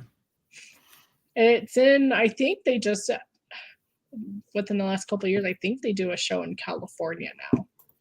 So Which one of these days. All the fans, of course, want that to become a movie. So Yeah. I've seen even people that made trailers for it. Pretty cool. Yeah, I've seen Pretty that cool too. fan trailers. They're high quality fan trailers. Awesome. I don't So think you guys anyway- are going to get the movie. I don't think they're going to make that movie. I don't know. I want them to make there's a thing going around, and I don't know if it's actually true or not, but someone said that they're in the talks of making a Lord Voldemort series. I'd love to see the start of that history. That would be really cool. And the like first I'd war. be down to see that. And I like them to cover the first war that he starts. Mm. You know, so you can see people that betrayed. You can see all that. I think that'd be cool. Instead of hearing about it, you can see it. And to the viewers that are still watching, again, we appreciate you, but just know we like to go on these little tangents here and there. Like we try to stay on topic, but sometimes we just can't help it. It's my fault mostly. Sorry. No, it's fun. It's a Like, it makes it spontaneous fun. talk show, okay? It makes it fun. This isn't a serious podcast. If anyone thinks it is, then you're in the wrong channel. We just like to have fun and talk about random stuff. So I no longer have fun. Please go on. Have a great night, Kelsey. Thanks for stopping in and hanging out. Bye, Kelsey. Love you, Kelsey. Thanks for being here. So back to our epic space opera. Back to the opera. Star Wars Episode Figaro, 3, Figaro. Revenge of the Sith. It has a really cool movie poster. Yes, it does. I love it. I love the third one. That one is awesome. This was released in 2005, so 3 years after Attack of the Clones. Just let everybody know, the dumbest thing to have is that movie when he goes, I have the high ground. There's no way you can beat me. What? Just jump off the boat, okay? And run up the hill. Why are you making the super triple leap thing? I was like, are you kidding me? Sorry. That really bothered me. Really bothered me. Had less of a budget than the first two. It had a $113 million budget, and it grossed in $868 million. That's a lot of money. So it did $200 million more at the box office than number two, and $100 million less than one. Well, I like the third one a lot. I told you my biggest gripe with that movie was that end scene toward the end. Mm-hmm. And then, of course, the other bad thing in that movie is she's lost the will to live. What? You can't cure that? Wait a minute. She's dead. I'm like, oh, come on. So, yeah, you're right. I'm sorry. Those two scenes just really, I'm like, are you kidding me? We all have that in movies, though, like where you get scenes that just they just get under your skin. She must have had the worst postpartum depression that killed her. Sorry. I mean, I can see that as an actual thing that has and probably will happen. It's sad, but I agree. Well, I shouldn't speak for women in general. I don't know what it feels. I'm not a woman, but I don't know. I know my cousin went through it. It's immense loss. So if you lose a child or something like that. So I don't know how it feels. Just the way it's been explained to me, I can at least sort of understand, but I don't, because I'm not a woman that's gone through postpartum. Whether they had the baby, I know it's basically what I meant by dying. My cousin went through a lot of postpartum because of that, or PTSD they call it now, I guess, something more like that. So she went through that. I watched how depressed she was because it happened twice to her in a row, and it was bad. But also, like I said, my wife didn't have postpartum, but I've heard stories, so that's where I'm basing my comments on. I don't know how it feels at all. Just want to put that out there. Speaking of babies, my sister still has not had hers. What is going on with this? Oh my gosh. She's annoyed. They gave her some medication to help push it along, and she's still rolling. She says she's not as miserable as she was last week. She feels a lot more comfortable now, and they've got the doctors on high alert. So this baby's gonna have its driver's license by the time it gets out. Right? I'm like, come on. Oh. No, we're all patiently waiting. That's why I didn't know if I'd be here or not today, because we were expecting her to have already had this kid. Of course. I wish her the best. That's horrible what she's going through. Yeah, because this would have been the only weekend that I would have been able to go see her other than Thanksgiving weekend. But I'm like, get this baby out of her now. You're lucky you have Morgan and Joy in here. They'll be like, what the hell? But I was like, they would. So anyway, off the baby talk, let's dive back into number 3. This one's set 3 years after number 2, which I like more than the 10-year gap they did between 1 and 2, because you get a better feel with the character development instead of what happened in between this movie and this movie, and you're just left to guess. Where we jump in and you're not left to question what the heck happened. A new name, everybody. Check me out. I love it. I love Jabba the Hutt. I like your name, Darth Andrea. Pizza the Hutt. Yes, I love that movie, Spaceballs. So good. My husband does not like that movie one bit. What? It's hilarious. What's he talking about? He does not like it one bit, but I do. I love it, and I want to watch it with my son one day. I'm going to send him he'll never get this. I'm going to send him raspberry jelly. You remember that? Only Lone Star would give you the raspberry. Wait, are we talking Spaceballs or still Star Wars? Spaceballs now. I watched Spaceballs. May the shorts be with you. I watched Spaceballs, but not Star Wars. I know, twisted, right? I love when he's playing with his dolls. He's like, "Oh, hey, don't do that. Oh, I like you. You're such a like." And I love, like, out of all the names they could give the bad guy, they chose Darth Helmet, and his helmet's just like huge. It's just huge. It's so awesome. And their spaceship's just an RV, like little camper trailer thing. I love it when they're looking. They go, "All right, rewind that." And he's like, "Where are we? We're here now." What? He's like, "Yeah, this is right now." Yeah. And he tries to explain. I can't do it good enough, but that whole conversation about this was then and this is now. Yeah. It's so funny. Also, I like plaid. We've gone plaid. So, yes. We're at ludicrous speed. So good. We'll have to do it. Also, do you remember when? Oh, this really killed me right off the bat when the Princess Leia character removed her earphones. I thought that was awesome. I lost it. Like, yeah. We have to do Spaceballs night because that movie's awesome. He gives good helmet. I was like, and John will actually be able to discuss that. That movie's so good. Oh man. Oh god. So this movie's called Revenge of the Sith, and what's your first thoughts, like just off of the title? John, I know you've not seen it, so this question's more for you. So, Revenge of the Sith, like, what do you think to expect in this movie? Oh, me. Revenge of the Sith. By the way, Revenge. Just to say real quickly, the Revenge of the Sith was actually what they were going to call the last, I think, movie number 6. Mm. The last. I'll have to look that up real quick. Well, I guess what you can expect from this one is just like a follow up, like what happens with like all the characters and stuff. Like you start getting answers to certain like relationships that have formed, if they're like good or bad. Like I lost my words. I don't know, but I guess more character building. Okay. What about you, Mike? Just like thinking about the title, like Revenge of the Sith. What are your thoughts? Like, that's where it's like it's going to be basically the Empire, and we're going to get all this, like Palpatine. We're going to find out who the secret guy is, even though we all knew it was Palpatine. Like when I think of it, I think, oh, it's going to be epic. Like the Revenge of the Sith. The Sith are coming. We're going to find out, like, it, because in the first movie they're like, oh, if there's one Sith, there's always another. So there's at least 2 because the Sith had been extinct for a long time. So then you get Revenge of the Sith, and you're like, something's about to go down.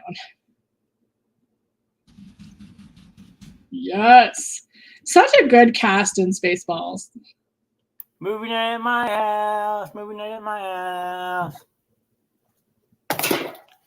Hold on. I'm just looking at some up. Mike would tell you, he's seen my collection. I have a very wide range of movies, and if you're not ever seen Star Wars having this, I get really a lot of hate. So, did you know that Revenge of the Sith was? Oh, there it is. I found out what it is. On a Thursday, and it was the highest grossing opening day Thursday movie, and it made $50 million. Which one? Revenge of the Sith. Okay, just let you guys know. Any movie that came out on Thursday. Oh, really? Yeah. Oh, the 6th. Yeah, I like that. It's cool. But just to let you guys know, the 6th movie, I looked it up, was supposed to be called Revenge of the Jedi. That would have been a cool movie. It actually did release one. If you bought it on Laserdisc, the Laserdisc that was the 3rd movie said Revenge of the Jedi on it. I just forgot the name of it. I thought it was Return. But anyways, yeah, instead of Return of the Jedi. I love that stuff. May the 5th. I like all that stuff. So Revenge of the 6th. I think that's all cool. May the 4th be with you. That's May the 5th. May the 4th. Yeah. Duh. Revenge of the 5th. Or yeah. 6th, wasn't it? No, it's 5th. No, 6th? it's May the 4th be with you. There was something with the 5th, and then I think it's Revenge of the 5th. Oh, okay. But 6 sounds more like Sith, I think, more than 5th. I I've don't heard know. May the Fourth be with you. I've definitely heard that. Yeah, no, there's May the 4th be with you, and then Revenge of the 5th. Let me see.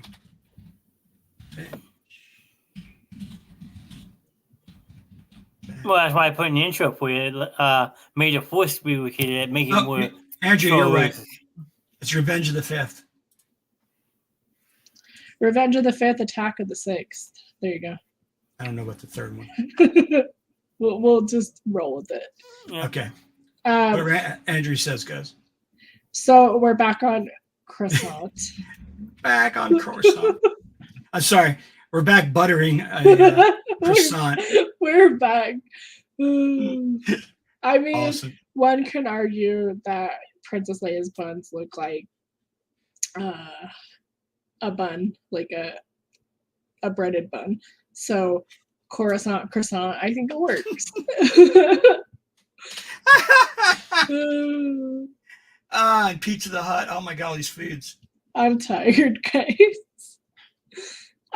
So I'm getting there. apparently Palpatine's been kidnapped. And it leads me to think, was he actually really kidnapped? Or is he just like, yo, my peeps, I'm kidnapped? You mean Palpatine? No, Palpatine set that whole thing up. I think Dooku wasn't in the know because he was getting ready to have Dooku killed, so he set him up. So I forget how much time passes between Clones and Revenge. 3 years. 3 years, okay. So Let's see how much more training Anakin needed to kill Dooku. So 3 years more training was enough to beat him. All right. I mean, he decapitates him. So No, because he goes, it's going to be, what's he say? Twice the fun. I forget what the line was supposed to be. And then twice the arrogance or something. I don't know. And then he's obviously in 3 years trained better because he killed Dooku pretty easily. What I like in these notes, and I think it's kind of funny, it says they crash land back on Coruscant and Anakin reunites with his secret wife.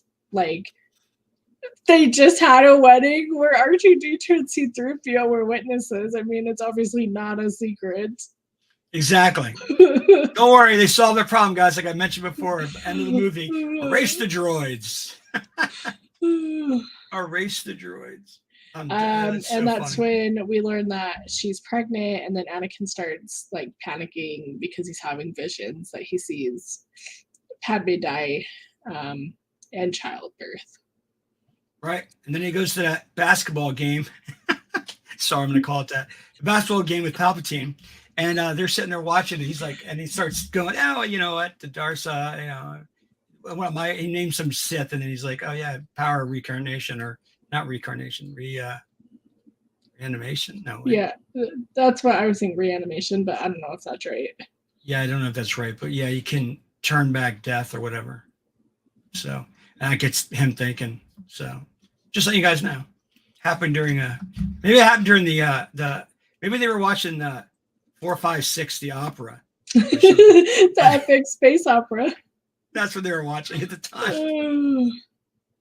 Anyway, I don't like how the thing is that he arrives, right, and Mace Windu has him basically beat, and all of a sudden he's like, he does one thing evil. He gets rid of, he helps him out. Instantly his eyes change to yellow and he's evil. I was like, wait, that's how easy it is. You just got to kill one Jedi and you're, oh, look at my eyes are yellow. Now I'm evil. Now I'm a Sith. Now I'm a Sith. I'm like, really? That's how that works. Anyway. And it's interesting why they picked yellow. Like, why not just make his eyes like red or something? I know. Something more evil. He looked like the Cheshire Cat from Alice in Wonderland. From Alice in Wonderland. It's crazy. Yeah, no, that's him being evil now. I know. And then, well, that's later in the movie, actually. Yeah. Anakin is promoted to the Jedi Council. Yeah. But not which is all Palpatine's plan. But he also he gets pissed. I know the Jedi's only the Jedi's are mad because the Palpatine put him there. And I'm like, when did Palpatine suddenly have the power to affect the Jedi Council? Right. And then like they denied Anakin drink of a master, so he's just on the Jedi Council. He's not a Jedi master. Right. But I'm just like saying, how could Palpatine could just call him on the cell phone? Hey, can you make a seat for the guy I'm sending over on the council? Thank you. yeah, right. Like just go off somebody, like push him over, you know. And just get that extra chair in there, guys. You know. Well, I mean, if you think about it, like where their council's held, they're all on like levitating platforms above an abyss. All you have to do is just push somebody off. We got an empty seat right here, guys. That would have been great if he like kicked off Yoda and Yoda fell down into his death and he just takes over for Yoda or somebody else in the council. Like you just see that conversation happen and it's like, yo, I need somebody gone. And they just kick somebody, like and they just go up right behind him, like unsuspecting. Sorry, we needed your seat. That's funny, Obi-Wan goes to Utapu and kills Grievous, which I don't know if I like Grievous. Wait, it was Obi-Wan, right? Oh, you said Obi-Wan, right? Obi-Wan, yeah. Oh, I told you how I felt before we got in this movie. He goes, "Oh, Dooku's taught me stuff, and look, I've killed Jedi, so I have forged swords, and I'm going to spin them." And that was about it. That was it. And then Yoda goes to Kashyyyk, and I love that Yoda's going to. He saves the Wookiees. And the Wookiees, yeah. Yeah. Was that in the third movie or the second movie? In the third one. Third movie, okay. Gotcha. And then we get, like you were talking about earlier, Palpatine tells Anakin about the dark side and tries to tell him, like, hey, like, you're better fit for the dark side. Exactly. You know what else kind of made me laugh about the trilogies was like Palpatine's talking like this, and then when he meets somebody, he's got a hoodie on, and he goes,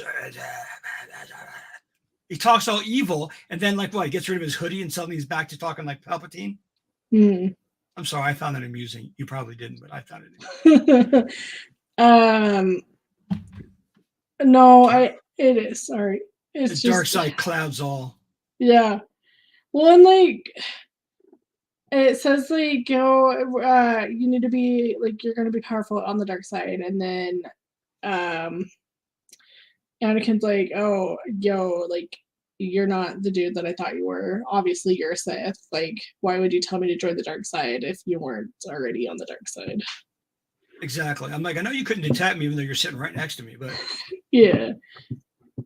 And then Anakin severs Mace Windu's hand, and then Mace Windu dies, which I thought was really sad. And again with the Force lightning. I'll tell you, the only thing that was sad about that scene is the purple lightsaber was lost. It's at John's house. John has the purple lightsaber. Give it up, John.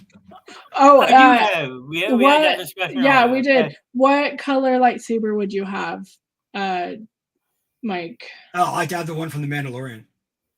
What color was that one? They have the black one. The black one. I want a yellow one, and I don't know if like yellow exists in the Star Wars universe. But I was telling John it exists in the Star Wars game on the PlayStation. It doesn't look like the regular lightsabers have a continual light. Mm-hmm. The dark one isn't like that. It's not just a giant dark thing. It has like this blade part to it. Yeah, I remember. And that's the only lightsaber supposedly that can penetrate Mandalorian armor. Hmm. Is that lightsaber? Other lightsabers don't affect the Mandalorian armor. Yeah, apparently I have to. According to my friend Liz earlier, I need to have the red lightsaber. The red one. That's Darth Vader's lightsaber, isn't it? It's just red. Darth Maul's was red. Kylo Ren's was red. Maybe all the Darths are red, or whatever. I don't know. Let's just say I had to have a red. Did Palpatine ever have a lightsaber, or does he just use his voodoo lightning powers? I don't think he's ever drawn a lightsaber before. He only said it like in Return of the Jedi. He's got it sitting there, but that's Luke's one where Luke grabs it and is going to kill his dad, or like he's going to try to kill the Emperor with it. And Darth Vader cuts him off, but I've never seen him ever actually have one lit that he was using. No. No. So after he's old, so there's depth of knowledge is enough for Force lightning all the time. Right. So Mace Windu dies, and then Anakin like cries, and he's like, "I'll surrender myself to the dark side." Like, do you think he surrendered himself to the dark side because he really wanted to be a Sith, or do you think he did it more because he's scared and he's like, "I know what you're capable of. If I don't do what you're told, then I'm gonna die." I think it was to protect his wife and child, and he thought that the dark side, since you could supposedly turn back death, that they would be safe with that power. That's my take on it. That makes sense. So, and then we get Order 66. There it is. With the clones. Yoda dispatches the ones on the Wookiee planet. Mm-hmm. Meanwhile, every Jedi dies, and I'm like, okay, none of you saw it coming right there. I mean, I guess. Dark side clouds all again, folks.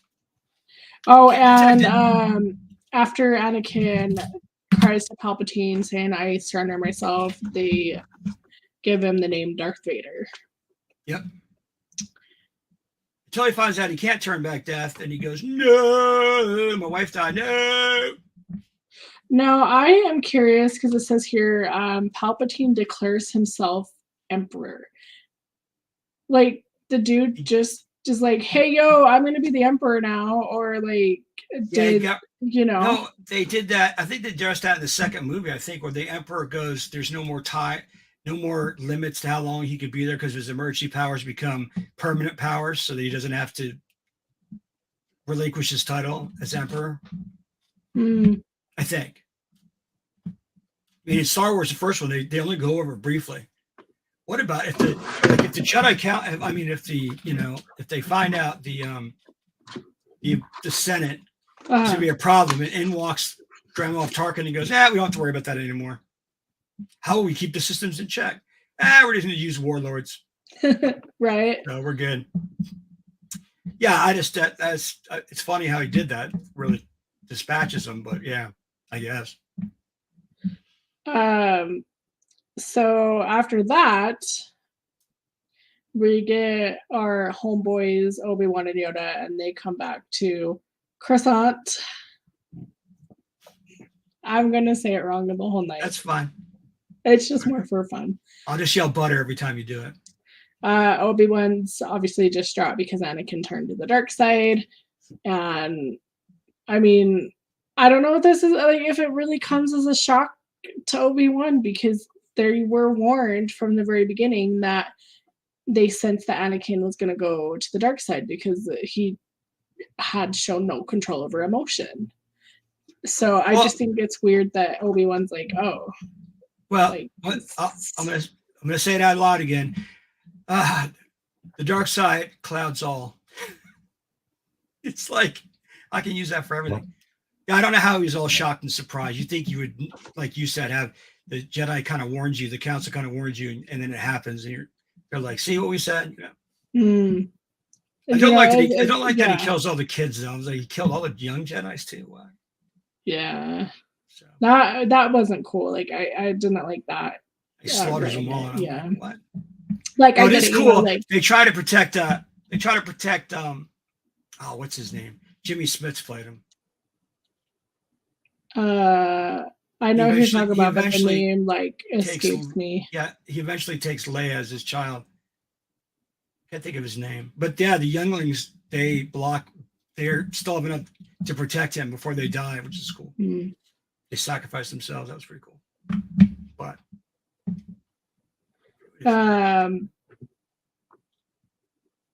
so Obi-Wan, is now like distraught because Anakin's on the dark side, so he goes after him. Doesn't he go and find all the younglings dead, and then there's a video file they have there, a camera or something? Remember, they pull up this that square thing, they put it in, and it shows him killing them all. Mm-hmm. And that's when Obi-Wan's like, I gotta go after this guy.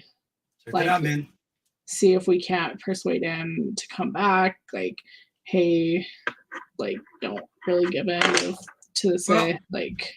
Well, the Jedi Council, at least they sprung for a Ring doorbell. So. I like what's coming next. They ended up dueling Obi-Wan and No, Anakin. the other fight first. Yoda and Palpatine Oh, you're right. in the You're Senate right. chamber. In the Senate chambers, that was a great fight. Yoda is so cool.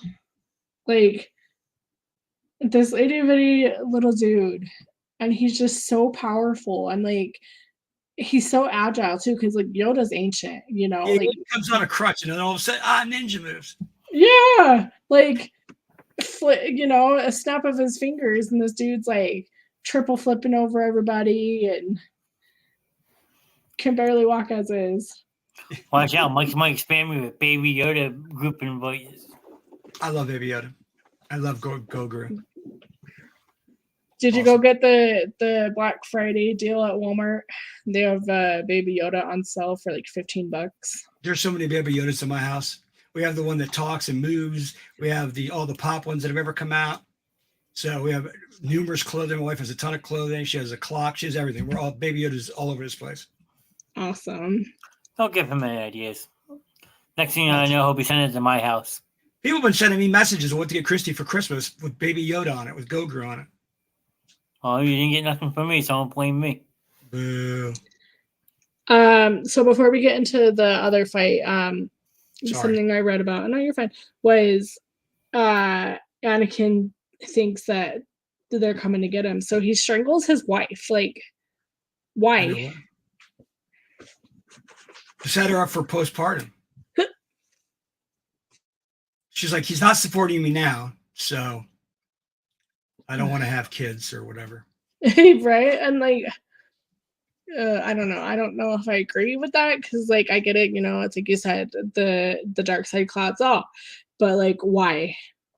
Well, domestic abuse was different back then. Seriously, he chokes her out, thinks she's traitor and all. Come on, calm down. You should know, by the way, since you have the dark side power, you should know that she's not going to turn on you. But guess not. So Obi-Wan and Anakin get into this epic duel, and they're dueling on pretty much almost inside a volcano. I mean, I know it's not a volcano, but like they're surrounded by lava, and here comes the line. You're gonna take, so I can't remember it. Oh, the higher ground. I have the high ground. Higher ground. Really? All I need to make is 2 steps. You're on where he is and just rush up the hill and continue fighting. But no, you go for a triple flip. Oh, you got caught in the middle. Sorry, dude. Right. And then Obi-Wan slices off his legs and hands. No, did the lava kill his hands? I forget. Or was it him cutting him off? So he had lost his right hand prior, and then Obi-Wan cuts his legs off and then his other arm. And then Obi-Wan pieces out, and Palpatine Vader or Anakin is burned severely, and then here comes our hero Palpatine and takes him away. Exactly.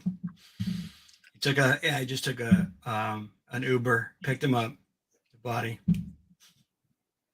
And then Uber in the Star Wars galaxy. Awesome. Yeah, they go back to when she's having kids now, and he's getting suited with his new armor or ethanol, that stuff. And he's like, "How is Padme?" And they're like, "Oh, unfortunately, she killed herself." And Palpatine says that he killed her out of anger. So, you know. Oh, that's right. He blames him for the death. Yes, that's right. That is correct. And then he goes, "No," and cries. And then Yoda leaves because he realizes that he can't beat Palpatine. I know. Supposedly he doesn't have enough forces, I guess, to overtake him. I don't know. He could have beat him one-on-one, but I guess that's, They show her dying in the thing, and like she's lost the will to live. We can't do anything for her. And then the 2 kids get shipped off to other relatives. Yes. And the droids are erased conveniently. Everybody's like, erase the droids. Like, okay. What is that guy's name though? Caspian? Who is it that Leia goes with? Is the name Caspian? I can't remember. Bail. From Oh, what I'm okay. reading, so Bail takes Leia to Alderaan, where he and his wife adopt her, and Obi-Wan goes to his step-uncle and Aunt Owen On Tatooine. Tatooine. Should have taken him back to I'm not going to say it. Never mind. Go back to Coruscant. No, I think we covered pretty much everything in that movie. Yeah, I'm just looking at the cast to see if any like new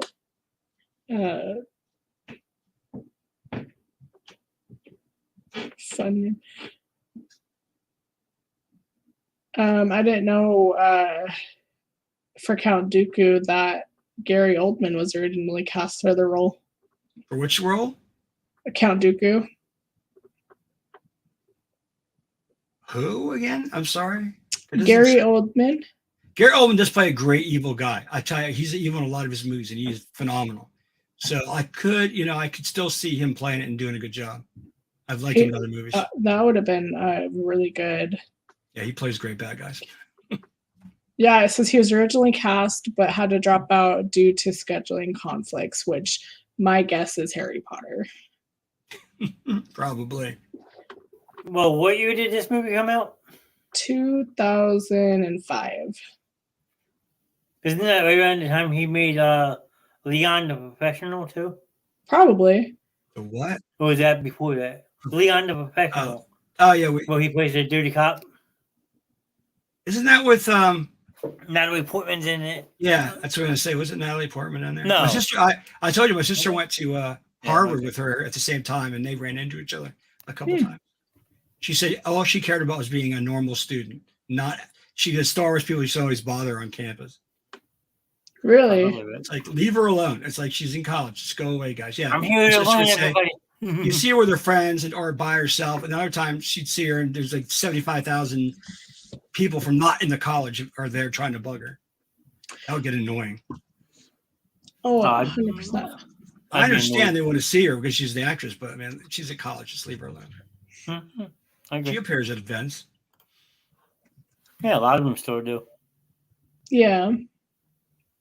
I mean, like, if you think about it, like, what, Star Wars came out in the 80s, and there was still, like, a lot of time in between all the movies and everything. Like, Yeah, it's crazy that, like, it's still such a big thing. Like, even back then, Star Wars was, like, a big event. Like, it wasn't going Empire anywhere. Strike Back was 82, right? I think so. And then you have all the way to... It was 16-year difference. 16 years? Okay. Mm-hmm.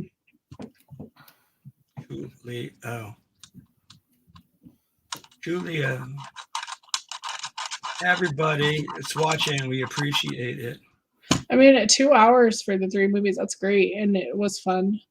Yes. But with the 3 that we discussed, let's talk about favorite characters and least favorite characters. In each movie or all together in all 3 movies? Let's do each movie. Okay. So I already know your least favorite of 1. Darth Maul. So favorite Darth Maul, least favorite Jar Jar. Maul, yes. I liked Obi-Wan at number 1, and I liked Jar Jar. Like, I'm sorry, I really did like Jar Jar. That's fine. My wife only watched that movie and she liked Jar Jar. So I don't know that I liked Qui-Gon Jinn. I kind of felt his character was just kind of boring. And like, yeah, he grew on me a little bit more, like as the movie went on. But I will say this about I don't mean to interrupt you, but Qui-Gon Jinn, that character he played, is the same character he played when he was doing the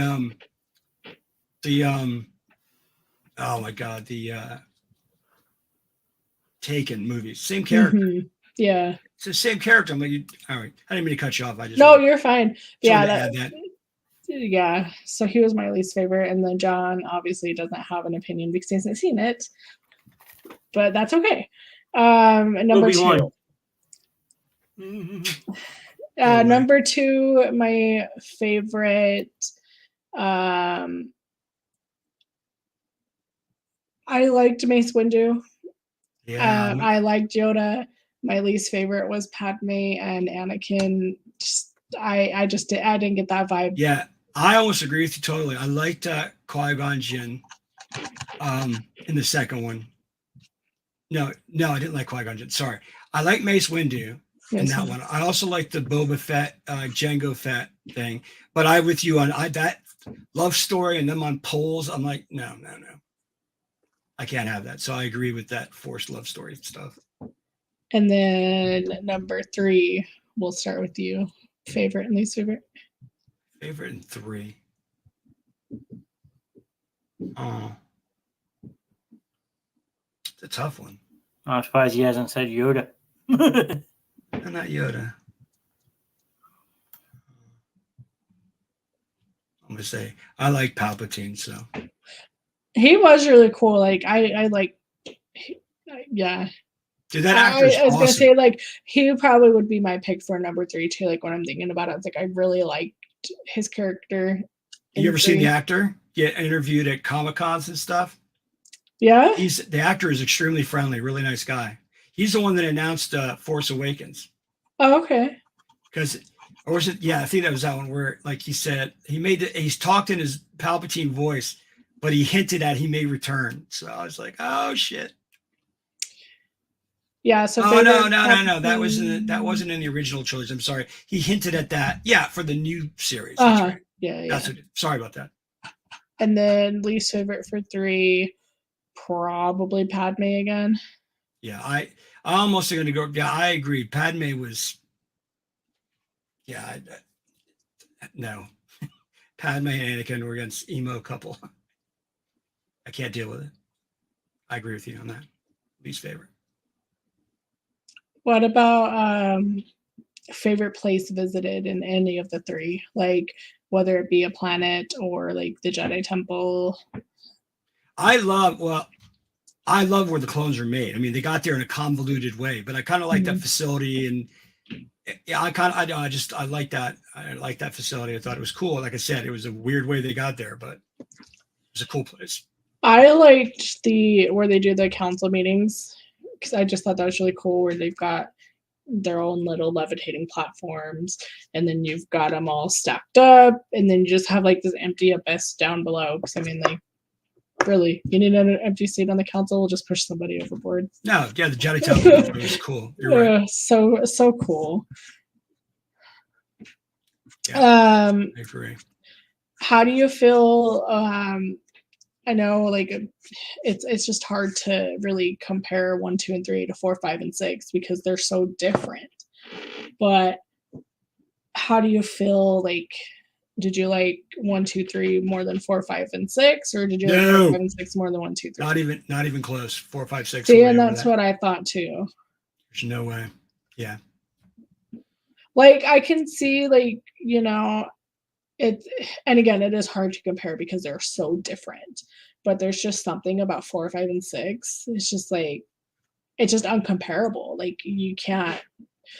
I mean, I know there are some people out there who prefer 1, 2, and 3 over 4, 5, and 6. A lot of my friends. I was like, we are not one of those. Some of my friends like 5, 4. They like 5, 4, 3. Or no, I'm sorry. They like 2, 1, 3. There we go. They like Empire Strikes Back better. See, and I'm 1, 3, like 2, yeah. And then 1, 3, 2. Well, so I'm just basing it off of these 3, but like, you don't like the Empire's the one you don't like. Empire Strikes Back. Yeah, so my favorite of 4, 5, and 6 was Return of the Jedi. Well, my favorites are 4. I like 5. I pretty much liked them in 4, 5, 6, and then my next movie is Rogue One. Sorry, all the other ones can just go away. Would you say, like, if you were to rank, would you put Rogue One over 4, 5, and 6, or is it 4, 5, 6 Rogue One for sure? Like, since I grew up with those movies and grew up with those toys in that time period, I got to go with 4, 5, 6, definitely. But Rogue One's my favorite of all the new movies. It's not even close. Rogue One blows everything else away. It's close. And Rogue One wasn't in the 7, 8, 9. It was like its own thing, if I'm remembering correctly. Yeah, kind of like Solo. And I mean, did you see Mark Hamill? Mark Hamill said in a thing on the new movies, I think 8 was out, and he goes, personally, he goes, my favorite movie, and he goes, it's Rogue One. Mhm. It was so funny when he said that. He goes, that's the one I would rewatch. I was like, that was awesome. Like it just baffles me that they're just like, we're just gonna make Rogue One its own thing and not have it be considered part of this like trilogy. But like it was just it ties in so well. It ties it perfectly. And all the cast basically is gone by the end of the movie. So you don't have any carryovers that you may have to add later in the series. Mm. Everybody passes away basically. But yeah, it just it's one of those. It's like one of those. It's you're gonna watch again, and you're gonna learn new things about it every time, and you're gonna see something like, oh, I never saw that before. I didn't think of it that way before, and Dude, when they're on the beach and that Death Star comes out of light speed, I'm like, oh, that's awesome visual. I was like, oh, that's cool. Oh, it's just, it's one of those, like, when you talk Star Wars, you just can't help, like, you got to talk about Rogue One. I'm just sorry, that movie is just so good from start to finish. It is, and it's one that's like you can't stop watching, and then when you watch it, you have to watch it again because, like I said, you see something before that you haven't seen before.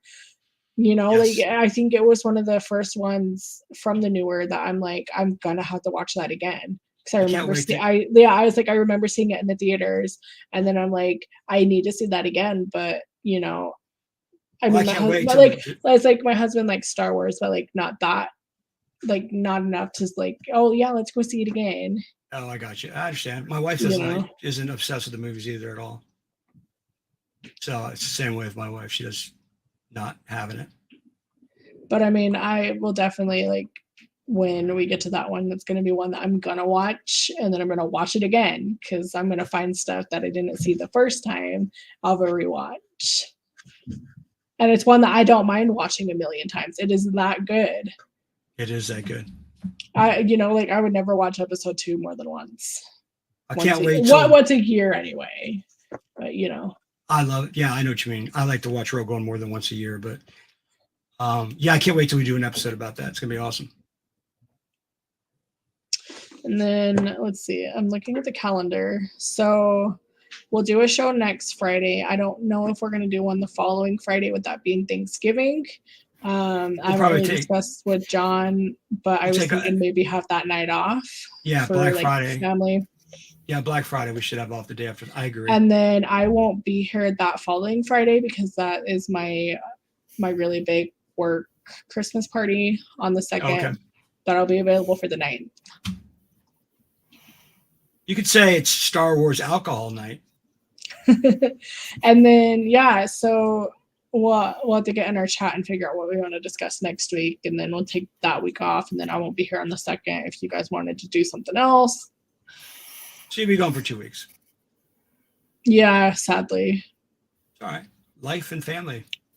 Yeah. I'm really looking forward to it. Like, I hate being away from the show, as you guys know, but like, I'm really looking forward to this. This is my first like elegant Christmas party, and I'm with a company that I really love working for, so I'm really excited. It's 70s disco. Oh, it is? It is. Nice. So yeah, I've got a whole disco outfit. Like, I'm so excited. But anyway, I think we should wrap up the show and we can go and talk off show about it. Yeah, I have morning soccer games, so I'm gonna have to go pretty quickly. So thank you guys again for joining. I see there's 4 people lurking, and we appreciate each and every one of you, even if you just lurk or you come in and say hi and then you have to leave. Like, just anything helps. It does. Agree with Andrea. Agree with John. Agree with Andrea. We love you guys. Thanks for showing up all the time. So we had 6 reactions on the video. We had Morgan dropping a like, my friend Jerry, myself, Andrea Curtis, Ted Kiesel. We have to figure out. Where's Sam and everybody else in these comments? Have a good night, Curtis. So, I don't know. Hi, Curtis. It was cool having you on. Curtis, thanks for popping in. Curtis. We find something next week that we can have more people interact, because I like having the flow of conversation going. So, like Disney. Probably Disney again. Continue on. Yeah, we could. Next week, everybody's here, right? Yeah. Well, Sam will probably want to be on for that one. We'll think about it. But Sam was on the last Disney one. I'm just saying. I know. We'll talk about it. But no. Thanks everyone for tuning in.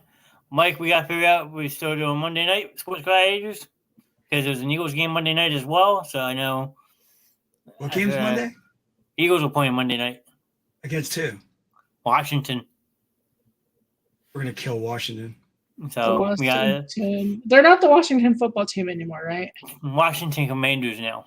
Oh, that's Washington Commanders are all going to jail. So how about that? And then Tuesday night, we're still doing a trivia night, but we're actually adding a twist to it. Morgan came up with a good idea. She'll be joining me again for that one. And then we'll figure out Friday night movie night next week and let you guys all know. But for Mike, Andrea, myself, we all appreciate everyone as always for helping in. If you've been reading the tickers at the bottom, I'm offering to do a drawing of a $50 Amazon gift card if we hit 350 followers by New Year's Day. This channel is slowly growing. I appreciate everyone who has liked and followed so far. Spread the word as I hope to continue getting bigger. And I know these two would probably say the same thing. Thanks for everything. So, good night, guys. let me run this exit. All right, we're out of here.